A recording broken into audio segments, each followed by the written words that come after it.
हाँ जी दोस्तों, ਇਹ ਵੀਡੀਓ ਦਾ ਪਾਰਟ ਨੰਬਰ 2 ਆ। ਪਾਰਟ 1 ਦੇ ਵਿੱਚ ਆਪਾਂ 2017 ਵਾਲਾ ਜਿਹੜਾ ਕੁਐਸਚਨ ਪੇਪਰ ਸੀਗਾ ਜਰਨਲ ਪੰਜਾਬੀ ਦਾ ਉਹ ਸੋਲਵ ਕਰ ਲਿਆ ਸੀਗਾ, ਕਿਉਂਕਿ 20 ਫਰਵਰੀ ਨੂੰ ਤੁਹਾਡਾ ਪੇਪਰ ਆ ਪੰਜਾਬ ਬੋਰਡ ਵਾਲਿਆਂ ਦਾ 12ਵੀਂ ਕਲਾਸ ਦਾ। ਠੀਕ ਹੈ ਜੀ, ਤਾਂ ਦੋਸਤੋ ਇਹ ਜਿਹੜੇ ਕੁਐਸਚਨ ਨੇ ਵੈਰੀ ਇੰਪੋਰਟੈਂਟ ਨੇ, ਜੋ ਬਾਰ-ਬਾਰ ਪੰਜਾਬ ਬੋਰਡ ਰਿਪੀਟ ਹੀ ਕਰਦਾ ਹੈ। ਠੀਕ ਹੈ ਜੀ, ਤਾਂ ਦੇਖ ਸਕਦੇ ਹੋ ਕਿ ਹੁਣ 2018 ਵਾਲਾ ਜਿਹੜਾ ਇਹ ਕੁਐਸਚਨ ਪੇਪਰ ਆ ਜਰਨਲ ਪੰਜਾਬੀ ਦਾ, ਅਸੀਂ ਇਸ ਨੂੰ ਸੋਲਵ ਕਰ ਚੁੱਕਿਆ ਤੇ ਹੁਣ ਤੁਹਾਡੀ ਤਿਆਰੀ ਕਰਾ ਦਿੰਨੇ ਆ।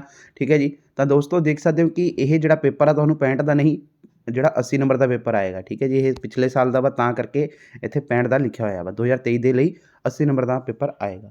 ਤਾਂ ਦੇਖੋ ਦੋਸਤੋ, ਸਭ ਤੋਂ ਪਹਿਲਾਂ ਵਸਤੂਨਿਸ਼ਟ ਪ੍ਰਸ਼ਨ ਆਣਗੇ। ਤਾਂ ਦੇਖੋ ਦੋਸਤੋ, ਸਾਰੇ ਪ੍ਰਸ਼ਨ ਜ਼ਰੂਰੀ ਹਨ। ਸਭ ਤੋਂ ਪਹਿਲਾ ਪ੍ਰਸ਼ਨ, ਕਿਸਰੀ ਕਿਰਪਾਲ ਕਜਕ ਦੀ ਕਿਹੜੀ ਰਚਨਾ ਲਾਜ਼ਮੀ ਪੰਜਾਬੀ ਪਾਠ ਪੁਸਤਕ ਵਿੱਚ ਸ਼ਾਮਿਲ ਕੀਤੀ ਗਈ ਹੈ? ਠੀਕ ਹੈ ਜੀ, ਤਾਂ ਇਸ ਦਾ ਆਨਸਰ ਤੁਸੀਂ ਦੇਖ ਸਕਦੇ ਹੋ ਕਿ ਪੰਜਾਬ ਦੇ ਲੋਕ ਕਿੱਤੇ ਅਤੇ ਲੋਕ ਕਲਾਵਾਂ, ਕਿਰਪਾਲ ਕਜਾਕ ਦੀ ਜਿਹੜੀ ਆਹ ਲਿਖੀ ਹੋਈ ਰਚਨਾ ਹੈ। ਠੀਕ ਹੈ ਜੀ, ਤਾਂ ਇਸ ਦਾ ਆਨਸਰ ਹੋ ਜਾਏਗਾ ਕਿਰਪਾਲ ਕਜਾਕ ਦੀ ਕਿਹੜਾ ਸੀਗਾ, ਇੱਕ ਵਾਰੀ ਹੋਰ ਦੇਖ ਲਓ, ਪੰਜਾਬ ਦੇ ਲੋਕ ਕਿੱਤੇ ਅਤੇ ਲੋਕ ਕਲਾਵਾਂ। ਠੀਕ ਹੈ ਜੀ, ਤੇ ਦੂਸਰਾ ਪ੍ਰਸ਼ਨ ਹੈਗਾ ਆਪਣਾ ਕਿ ਪੰਜਾਬ ਦੀਆਂ ਨਕਲਾਂ ਪਾਠ ਦਾ ਲੇਖਕ ਕੌਣ ਹੈ? ਤਾਂ ਇਸ ਦਾ ਆਨਸਰ ਵੀ ਦੇਖ ਲੈਂਦੇ ਆ, ਪਿਆਰਾ ਸਿੰਘ ਖੁੰਡਾ। ਠੀਕ ਹੈ ਜੀ, ਜੋ ਕਿ ਪੰਜਾਬ ਦੀਆਂ ਜਿਹੜੇ ਹੈਗੇ ਆ ਨਕਲਾਂ, ਪੰਜਾਬ ਦੀਆਂ ਨਕਲਾਂ ਦੇ ਲੇਖਕ ਹੈਗੇ ਆ ਪਿਆਰਾ ਸਿੰਘ ਖੁੰਡਾ। ਠੀਕ ਹੈ ਜੀ, ਤੇ ਉਸ ਤੋਂ ਬਾਅਦ ਆਪਣਾ ਪ੍ਰਸ਼ਨ ਹੈ ਕਿ ਦੱਸੋ ਇਹ ਕਥਨ ਠੀਕ ਹੈ ਜਾਂ ਗਲਤ? ਤਾਂ ਦੇਖੋ ਕੀ ਹੈ, ਪੰਜਾਬ ਵਿੱਚ ਤਿਉਹਾਰਾਂ ਦਾ ਲੰਮਾ ਕਾਫਲਾ ਜਿਹੜਾ ਹੈਗਾ ਤੁਰਿਆ ਰਹਿੰਦਾ ਹੈ, ਇਹ ਠੀਕ ਹੈ ਜਾਂ ਗਲਤ? ਤਾਂ ਦੇਖ ਸਕਦੇ ਹੋ ਦੋਸਤੋ, ਆਹ ਪ੍ਰਸ਼ਨ ਆ ਕਿ ਪੰਜਾਬ ਵਿੱਚ ਤਿਉਹਾਰਾਂ ਦਾ ਲੰਮਾ ਕਾਫਲਾ ਤੁਰਿਆ ਰਹਿੰਦਾ ਹੈ, ਤਾਂ ਬਿਲਕੁਲ ਸਹੀ ਆ ਦੋਸਤੋ ਦੂਸਰੇ ਦਾ, ਯਾਨੀ ਕਿ ਆਹ ਵਾਲੇ ਪ੍ਰਸ਼ਨ ਦਾ ਬਿਲਕੁਲ ਹੀ ਰਾਈਟ ਆਨਸਰ ਆਏਗਾ ਟਰੂ। ਠੀਕ ਹੈ ਜੀ, ਅੱਗੇ ਹੈ ਦੋਸਤੋ, ਚੰਗੇ ਸ਼ਗਨਾਂ ਦਾ ਸੂਚਕ ਕਿਹੜੀ ਚੀਜ਼ ਹੈ? ਪਾਣੀ, ਅਨਾਜ, ਲੋਹਾ ਜਾਂ ਫਿਰ ਦੁੱਬ? ਠੀਕ ਹੈ ਜੀ, ਤਾਂ ਦੇਖ ਸਕਦੇ ਹੋ ਦੋਸਤੋ, ਇਸ ਦਾ ਜਿਹੜਾ ਹੈਗਾ ਵਾ ਰਾਈਟ ਆਨਸਰ ਆਏਗਾ ਦੁੱਬ। ਠੀਕ ਹੈ ਜੀ, ਚੰਗੇ ਸ਼ਗਨਾਂ ਦੀ ਸੂਚਕ ਕੀ ਹੈ? ਦੁੱਬ ਇਸ ਦਾ ਰਾਈਟ ਆਨਸਰ ਆ ਜਾਵੇਗਾ। ਠੀਕ ਹੈ, ਅਗਲਾ ਪ੍ਰਸ਼ਨ ਹੈ ਕਿ ਖਾਲੀ ਸਥਾਨ ਭਰੋ। ਕੁਸ਼ਤੀਆਂ ਪੁਰਾਤਨ ਸਮੇਂ ਤੋਂ ਹੀ, ਠੀਕ ਹੈ ਜੀ, ਡੈਸ਼ ਲਈ ਖਿੱਚ ਭਰਪੂਰ ਰਹੀਆਂ ਹਨ। ਕਿਹਨਾਂ ਲਈ ਜਿਹੜੀ ਹੈਗੀਆਂ ਨੇ ਇਹ ਰਹੀਆਂ ਹਨ? ਤਾਂ ਦੋਸਤੋ ਕੁਸ਼ਤੀਆਂ ਪੁਰਾਤਨ ਸਮੇਂ ਤੋਂ ਹੀ ਪੰਜਾਬੀਆਂ ਲਈ ਜਿਹੜੀ ਹੈਗੀ ਆ ਖਿੱਚ ਦਾ ਜਿਹੜੀ ਹੈ ਕਿ ਕੇਂਦਰ ਰਹੀਆਂ ਹਨ ਜਾਂ ਫਿਰ ਭਰਪੂਰ ਰਹੀਆਂ ਹਨ। ਤਾਂ ਇੱਥੇ ਆ ਜਾਏਗਾ ਦੋਸਤੋ ਆਪਣਾ ਪੰਜਾਬੀਆਂ ਲਈ।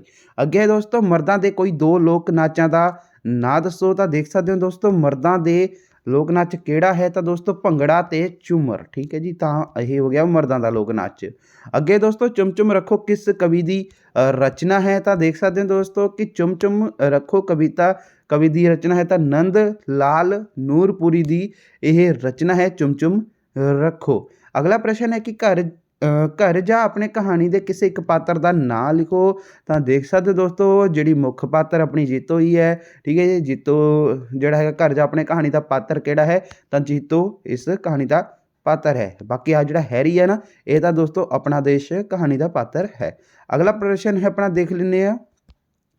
ਹਾਂਜੀ, ਤਾਂ ਅਗਲਾ ਪ੍ਰਸ਼ਨ ਹੈ ਦੋਸਤੋ, ਅਖਾਉਤ ਨੂੰ ਤੁਸੀਂ ਪੂਰਾ ਕਰਨਾ ਵਾ। ਮਾਂ ਮੋਠਿਆਂ ਵਿੱਚ ਕੋਈ ਡੈਸ਼। ਠੀਕ ਹੈ ਜੀ, ਤਾਂ ਇਸ ਦਾ ਆਨਸਰ ਕੀ ਬਣੇਗਾ? ਤਾਂ ਦੇਖ ਸਕਦੇ ਹੋ ਦੋਸਤੋ, ਮਹਾਂ ਮੋਠਿਆਂ ਵਿੱਚ ਕੋਈ ਜਿਹੜਾ ਹੈਗਾ ਵਾ ਵੱਡਾ ਛੋਟਾ ਨਹੀਂ ਹੁੰਦਾ। ਠੀਕ ਹੈ, ਤੇ ਉਸ ਤੋਂ ਬਾਅਦ ਆਪਣਾ ਅਗਲਾ ਹੈਗਾ ਡੈਸ਼, ਹਾਥੀ ਲੰਘ ਜਾਂਦੇ ਹਨ। ਠੀਕ ਹੈ ਜੀ, ਤਾਂ ਇਸ ਦਾ ਆਏਗਾ ਦੋਸਤੋ ਡੈਸ਼ ਦੇ ਵਿੱਚ ਇਸ ਦਾ ਬਣੇਗਾ ਕੁੱਤੇ ਭੌਂਕਦੇ ਰਹਿੰਦੇ ਹਨ ਤੇ ਹਾਥੀ ਲੰਘ ਜਾਂਦੇ ਹਨ। ਇੱਥੇ ਉਲਟ ਦਿੱਤਾ ਹੋਇਆ ਵਾ, ਮੀਨਸ ਇਹਦਾ ਜਿਹੜਾ ਇਹ ਪ੍ਰਸ਼ਨ ਆ, ਠੀਕ ਹੈ ਜੀ, ਇਹ ਇਸ ਦਾ ਆਨਸਰ ਬਣ ਜਾਏਗਾ ਤੇ ਆਹ ਵਾਲਾ ਜਿਹੜਾ ਇਸ ਦਾ ਉੱਤਰ ਆ, ਇਹ ਮਤਲਬ ਤੁਹਾਡਾ ਪ੍ਰਸ਼ਨ ਬਣ ਜਾਏਗਾ ਜਿਵੇਂ ਕਿ। ਠੀਕ ਹੈ ਜੀ, ਤਾਂ ਕੁੱਤੇ ਭੌਂਕਦੇ ਰਹਿੰਦੇ ਹਨ ਇਸ ਦਾ ਆਨਸਰ ਬਣ ਜਾਏਗਾ, ਯਾਨੀ ਕਿ ਇੱਥੇ ਕੁੱਤੇ ਭੌਂਕਦੇ ਰਹਿੰਦੇ ਹਨ, ਹਾਥੀ ਲੰਘ ਜਾਂਦੇ ਹਨ। ਅੱਗੇ ਹੈ ਦੋਸਤੋ, ਹੇਠ ਲਿਖਿਆਂ ਵਿੱਚੋਂ ਕਿਸੇ 5 ਪ੍ਰਸ਼ਨਾਂ ਦੇ ਉੱਤਰ ਦੇਣੇ ਹਨ। ਆਪਾਂ ਸਾਰੇ ਹੀ ਕਰਾਂਗੇ। ਪੰਜਾਬੀ ਸੱਭਿਆਚਾਰ ਦੇ ਇਤਿਹਾਸਿਕ ਪਿਛੋਕੜ ਬਾਰੇ ਦੱਸੋ। ਠੀਕ ਹੈ ਜੀ, ਤਾਂ ਦੇਖ ਲੈਂਦੇ ਹਾਂ ਇਸ ਦਾ ਆਨਸਰ। ਪੰਜਾਬੀ ਸੱਭਿਆਚਾਰ ਦੇ ਇਤਿਹਾਸਿਕ ਪਿਛੋਕੜ ਦੇਖੋ, ਪੰਜਾਬੀ ਸੱਭਿਆਚਾਰ ਦੀ ਧਾਰਾ ਆਰਿਆ ਜਾਤੀ ਦੇ ਪੰਜਾਬ ਵਿੱਚ ਆਗਮਨ ਦੇ ਵਸੇਵੇ ਨਾਲ ਜੁੜੀ ਹੋਈ ਹੈ। ਵੈਦਿਕ ਸੱਭਿਆਚਾਰ ਦਾ ਮਹਾਨ ਗ੍ਰੰਥ ਤੇ ਭਾਰਤੀ ਸੱਭਿਆਚਾਰ ਦਾ ਪੁਰਾਤਨ ਮਹਾਨ ਸਰੋਤ ਰਿਗਵੇਦ ਪੰਜਾਬ ਵਿੱਚ ਹੀ ਰਚਿਆ ਗਿਆ ਹੈ। ਠੀਕ ਹੈ ਜੀ, ਪੰਜਾਬੀ ਸੱਭਿਆਚਾਰ ਨੂੰ ਭਾਰਤੀ ਸੱਭਿਆਚਾਰ ਦਾ ਪਹਿਲਾ ਪੜਾਅ ਮੰਨਿਆ ਜਾਂਦਾ ਹੈ। ਪੰਜਾਬ ਨਾ ਕੇਵਲ ਹਿੰਦੁਸਤਾਨ ਦਾ ਜਿਹੜਾ ਹੈਗਾ ਪ੍ਰਵੇਸ਼ ਦੁਆਰ ਰਿਹਾ ਹੈ, ਸਗੋਂ ਹਿੰਦੁਸਤਾਨ ਦੇ ਜਿਹੜੇ ਹੈਗੇ ਆ ਨਾਮਕਰਨ ਵਿੱਚ ਵੀ ਇਸ ਦਾ ਜਿਹੜਾ ਹੈਗਾ ਵਿਸ਼ੇਸ਼ ਯੋਗਦਾਨ ਹੈ। ਰਿਗਵੇਦਿਕ ਕਾਲ ਵਿੱਚ ਜਿਹੜਾ ਹੈਗਾ ਪੰਜਾਬ ਨੂੰ 7 ਦਰਿਆ ਦੀ ਧਰਤੀ ਹੋਣ ਕਰਕੇ ਸਪਤ ਸਿੰਧੂ ਵੀ ਜਿਹੜਾ ਹੈਗਾ ਕਿਹਾ ਗਿਆ, ਪਰੰਤੂ ਮਹਾਭਾਰਤ ਕਾਲ ਵਿੱਚ ਇਸ ਨੂੰ ਪੰਜ ਨਦ ਅਰਥਾਤ 5 ਦਰਿਆਵਾਂ ਦੀ ਧਰਤੀ ਕਿਹਾ ਜਾਣ ਲੱਗਿਆ। ਪਿੱਛੋਂ ਮੁਸਲਮਾਨਾਂ ਦੇ ਆਉਣ ਨਾਲ ਇਹੋ 5 ਨਦ ਸ਼ਬਦ ਹੀ ਬਦਲ ਕੇ ਫਾਰਸੀ ਵਿੱਚ ਪੰਜਾਬ ਬਣ ਗਿਆ। ਭਾਰਤੀ ਸੱਭਿਆਚਾਰ ਦੀਆਂ ਪ੍ਰਮੁੱਖ ਘਟਨਾਵਾਂ ਵੀ ਜਿਹੜੀ ਹੈਗੀਆਂ ਨੇ ਪੰਜਾਬ ਵਿੱਚ ਹੀ ਵਾਪਰੀਆਂ। ਪਾਣਿਨੀ ਨੇ ਸੰਸਕ੍ਰਿਤ ਵਿਆਕਰਨ ਦੀ ਰਚਨਾ ਵੀ ਇਸੇ ਧਰਤੀ ਉੱਤੇ ਹੀ ਕੀਤੀ। ਭਗਵਤ ਗੀਤਾ ਤੇ ਸ੍ਰੀ ਗੁਰੂ ਗ੍ਰੰਥ ਸਾਹਿਬ ਵਰਗੇ ਮਹਾਨ ਗ੍ਰੰਥ ਵੀ ਇੱਥੇ ਹੀ ਰਚੇ ਗਏ ਤੇ ਉਹਨਾਂ ਸਮਾਂ ਸੀ ਜਦੋਂ ਇਹ ਪੰਜਾਬ ਦੀਆਂ ਹੱਦਾਂ ਅਜੋਕੇ ਰਾਜਨੀਤਿਕ ਪੰਜਾਬ ਨਾਲੋਂ ਕਿਤੇ ਵਿਸ਼ਾਲ ਸਨ। ਮੱਧਕਾਲ ਵਿੱਚ ਪੰਜਾਬ ਇਸਲਾਮੀ ਧਰਮ ਤੋਂ ਸੰਸਕ੍ਰਿਤੀ ਦਾ ਵੱਡਾ ਕੇਂਦਰ ਰਿਹਾ। ਪੰਜਾਬ ਦੀ ਬਹੁਤ ਹੀ ਜਿਹੜੀ ਹੈਗੀ ਵਸੋਂ ਨੇ ਇਸਲਾਮ ਧਰਮ ਗ੍ਰਹਿਣ ਕੀਤਾ, ਪਰੰਤੂ ਇੱਥੇ ਦੇ ਸੂਫੀ ਫਕੀਰਾਂ ਨੇ ਪੰਜਾਬ ਦੇ ਸੱਭਿਆਚਾਰ ਵਿੱਚ ਭਾਰਤ ਤੇ ਇਸਲਾਮੀ ਰੰਗ ਦਾ ਸੁਮੇਲ ਸਥਾਪਿਤ ਕਰਨ ਦਾ ਯਤਨ ਕੀਤਾ। ਗੁਰੂ ਸਾਹਿਬਾਂ ਨੇ ਆਪਣੀ ਨਰੋਈ ਮਾਨਵਤਾਵਾਦੀ ਸੋਚ ਅਨੁਸਾਰ ਨਵੇਂ ਸਿੱਖ ਧਰਮ ਦੇ ਜਿਹੜੇ ਹੈਗੇ ਫਲਸਫੇ ਦੀ ਨੀਂਹ ਰੱਖੀ, ਜੋ ਅਜੋਕੇ ਪੰਜਾਬੀ ਸੱਭਿਆਚਾਰ ਦਾ ਧੂਰਾ ਬਣਿਆ। ਪੰਜਾਬੀ ਸੱਭਿਆਚਾਰ ਇਤਿਹਾਸਿਕ ਸਫ਼ਰ ਵਿੱਚੋਂ ਗੁਜ਼ਰਦਿਆਂ 7 ਦਰਿਆਵਾਂ ਤੋਂ ਪਹਿਲਾਂ 5 ਦਰਿਆਵਾਂ ਦਾ ਤੇ ਫਿਰ 1947 ਵਿੱਚ 2.5 ਕੁ ਦਰਿਆ ਦਾ ਰਹਿ ਗਿਆ। 1 ਨਵੰਬਰ 1966 ਵਿੱਚ ਪੰਜਾਬ ਦੇ 3 ਹਿੱਸੇ ਕਰ ਦਿੱਤੇ ਗਏ ਤੇ ਪੰਜਾਬ ਹੋਰ ਵੀ ਜਿਹੜਾ ਹੈਗਾ ਸੁਕੜ ਗਿਆ। ਠੀਕ ਹੈ ਜੀ, ਤਾਂ ਇਸ ਤਰ੍ਹਾਂ ਇਸ ਦਾ ਆਨਸਰ ਬਣ ਜਾਏਗਾ। ਤੇ ਅੱਗੇ ਹੈ ਦੋਸਤੋ ਆਪਣਾ ਪ੍ਰਸ਼ਨ ਕਿ ਦੇਵੀ ਮਾਤਾ ਦੇ ਮੇਲਿਆਂ ਦਾ ਪਿਛੋਕੜ ਕੀ ਹੈ। ਦੇਵੀ ਮਾਤਾ ਨਾਲ ਸੰਬੰਧਿਤ ਕਿਸੇ ਇੱਕ ਜਿਹੜਾ ਹੈਗਾ ਵਾ ਮੇਲੇ ਬਾਰੇ ਸੰਖੇਪ ਨੋਟ ਲਿਖੋ। ਠੀਕ ਹੈ ਜੀ, ਤੇ ਦੇਖਦੇ ਦੋਸਤੋ ਇਸ ਦਾ ਆਨਸਰ ਕੀ ਹੈ। ਦੇਖੋ ਆਹੀ ਸੀਗਾ ਨਾ ਇੱਕ ਵਾਰੀ, ਹਾਂਜੀ ਦੋਸਤੋ ਆਹੀ ਕੁਐਸਚਨ ਸੀਗਾ ਆਪਣਾ ਕਿ ਦੇਖੋ ਦੇਵੀ ਮਾਤਾ ਦੇ ਮੇਲੇ ਦੇਵੀ ਮਾਤਾ ਨੂੰ ਪਤਿਆਉਣ ਲਈ ਲੱਗਦੇ ਹਨ। ਦੇਵੀ ਮਾਤਾ ਜੀ ਦੀ ਪੂਜਾ ਜਿਹੜੀ ਹੈਗੀ ਆ ਮੁੱਢ ਕਦੀਮ ਤੋਂ ਚੱਲੀ ਆ ਰਹੀ ਹੈ। ਹੜੱਪਾ ਦੇ ਮੋਹਨਜੋਦੜੋ ਦੀ ਖੁਦਾਈ ਤੋਂ ਮਿਲੀਆਂ ਮੂਰਤੀਆਂ ਤੋਂ ਦੇਵੀ ਮਾਤਾ ਦੀ ਪੂਜਾ ਜਿਹੜੀ ਹੈਗੀ ਆ ਪੁਰਾਤਨ ਪ੍ਰਮਾਣ ਮਿਲਦੇ ਹਨ। ਇਹ ਮੇਲੇ ਦੇਵੀ ਮਾਤਾ ਦੀ ਕਰੋਪੀ ਤੋਂ ਬਚਣ ਲਈ, ਉਸ ਨੂੰ ਖੁਸ਼ ਕਰਨ ਲਈ ਪੁਰਾਤਨ ਕਾਲ ਤੋਂ ਲੱਗਦੇ ਆਏ ਹਨ। ਸਾਂਝੀ ਦੇਵੀ ਦੀ ਪੂਜਾ ਕਰਨ ਲਈ ਜਿਹੜਾ ਹੈਗਾ ਵਾ ਪਹਿਲੇ ਜਿਹੜੇ ਹੈਗੇ ਨਰਾਤੇ ਨੂੰ ਗੋਹੇ ਵਿੱਚ ਜਿਹੜਾ ਹੈਗਾ ਵਾ ਗੋਹੇ ਵਿੱਚ ਮਿੱਟੀ ਗੁੰਨ ਕੇ ਘਰ ਦੇ ਕਿਸੇ ਕੰਧ ਉੱਤੇ ਸਾਂਝੇ ਮਾਈ ਦੀ ਮੂਰਤੀ ਬਣਾਈ ਲਈ ਜਾਂਦੀ ਹੈ। ਉਸ ਨੂੰ ਫੁੱਲਾਂ ਅਤੇ ਕੋਡਿਆਂ ਤੇ ਮੋਤੀਆਂ ਨਾਲ ਜਿਹੜਾ ਹੈਗਾ ਵਾ ਸਜਾਇਆ ਉਹਨਾਂ ਨੂੰ ਸਜਾਇਆ ਰਹਿਣ ਨਾਲ ਦੋਸਤੋ ਸਿੰਗਾਰਿਆ ਜਾਂਦਾ ਹੈ। ਇੱਕ ਪਾਸੇ ਚੰਨ ਚੜ੍ਹਦਾ ਹੈ ਤੇ ਦੂਜੇ ਪਾਸੇ ਜਿਹੜਾ ਹੈਗਾ ਸੂਰਜ ਡੁੱਬਦਾ ਦਿਖਾਇਆ ਜਾਂਦਾ ਹੈ। ਕਈ ਘਰਾਂ ਵਿੱਚ ਤਾਂ ਸਾਂਝੀ ਦੇਵੀ ਦੀ ਮੂਰਤੀ ਦੀ ਥਾਂ ਉਸ ਦਾ ਚਿੱਤਰ ਹੀ ਬਣਾਇਆ ਜਾਂਦਾ ਹੈ ਤੇ ਪੂਜਾ ਹਰ ਸ਼ਾਮ ਵੇਲੇ ਜਿਹੜੀ ਹੈਗੀ ਕੀਤੀ ਜਾਂਦੀ ਹੈ। ਦੁਸ਼ਹਿਰੇ ਵਾਲੇ ਦਿਨ ਸਰਗੀ ਵੇਲੇ ਸਾਂਝੀ ਮਾਈ ਦੀ ਮੂਰਤੀ ਨੂੰ ਕਿਸੇ ਟੋਬੇ ਜਾਂ ਫਿਰ ਨਦੀ ਨਾਲੇ ਵਿੱਚ ਜਲ ਪ੍ਰਵਾਹ ਕਰ ਦਿੱਤਾ ਜਾਂਦਾ ਹੈ। ਠੀਕ ਹੈ ਜੀ, ਅਗਲਾ ਪ੍ਰਸ਼ਨ ਦੇਖਦੇ ਹਾਂ।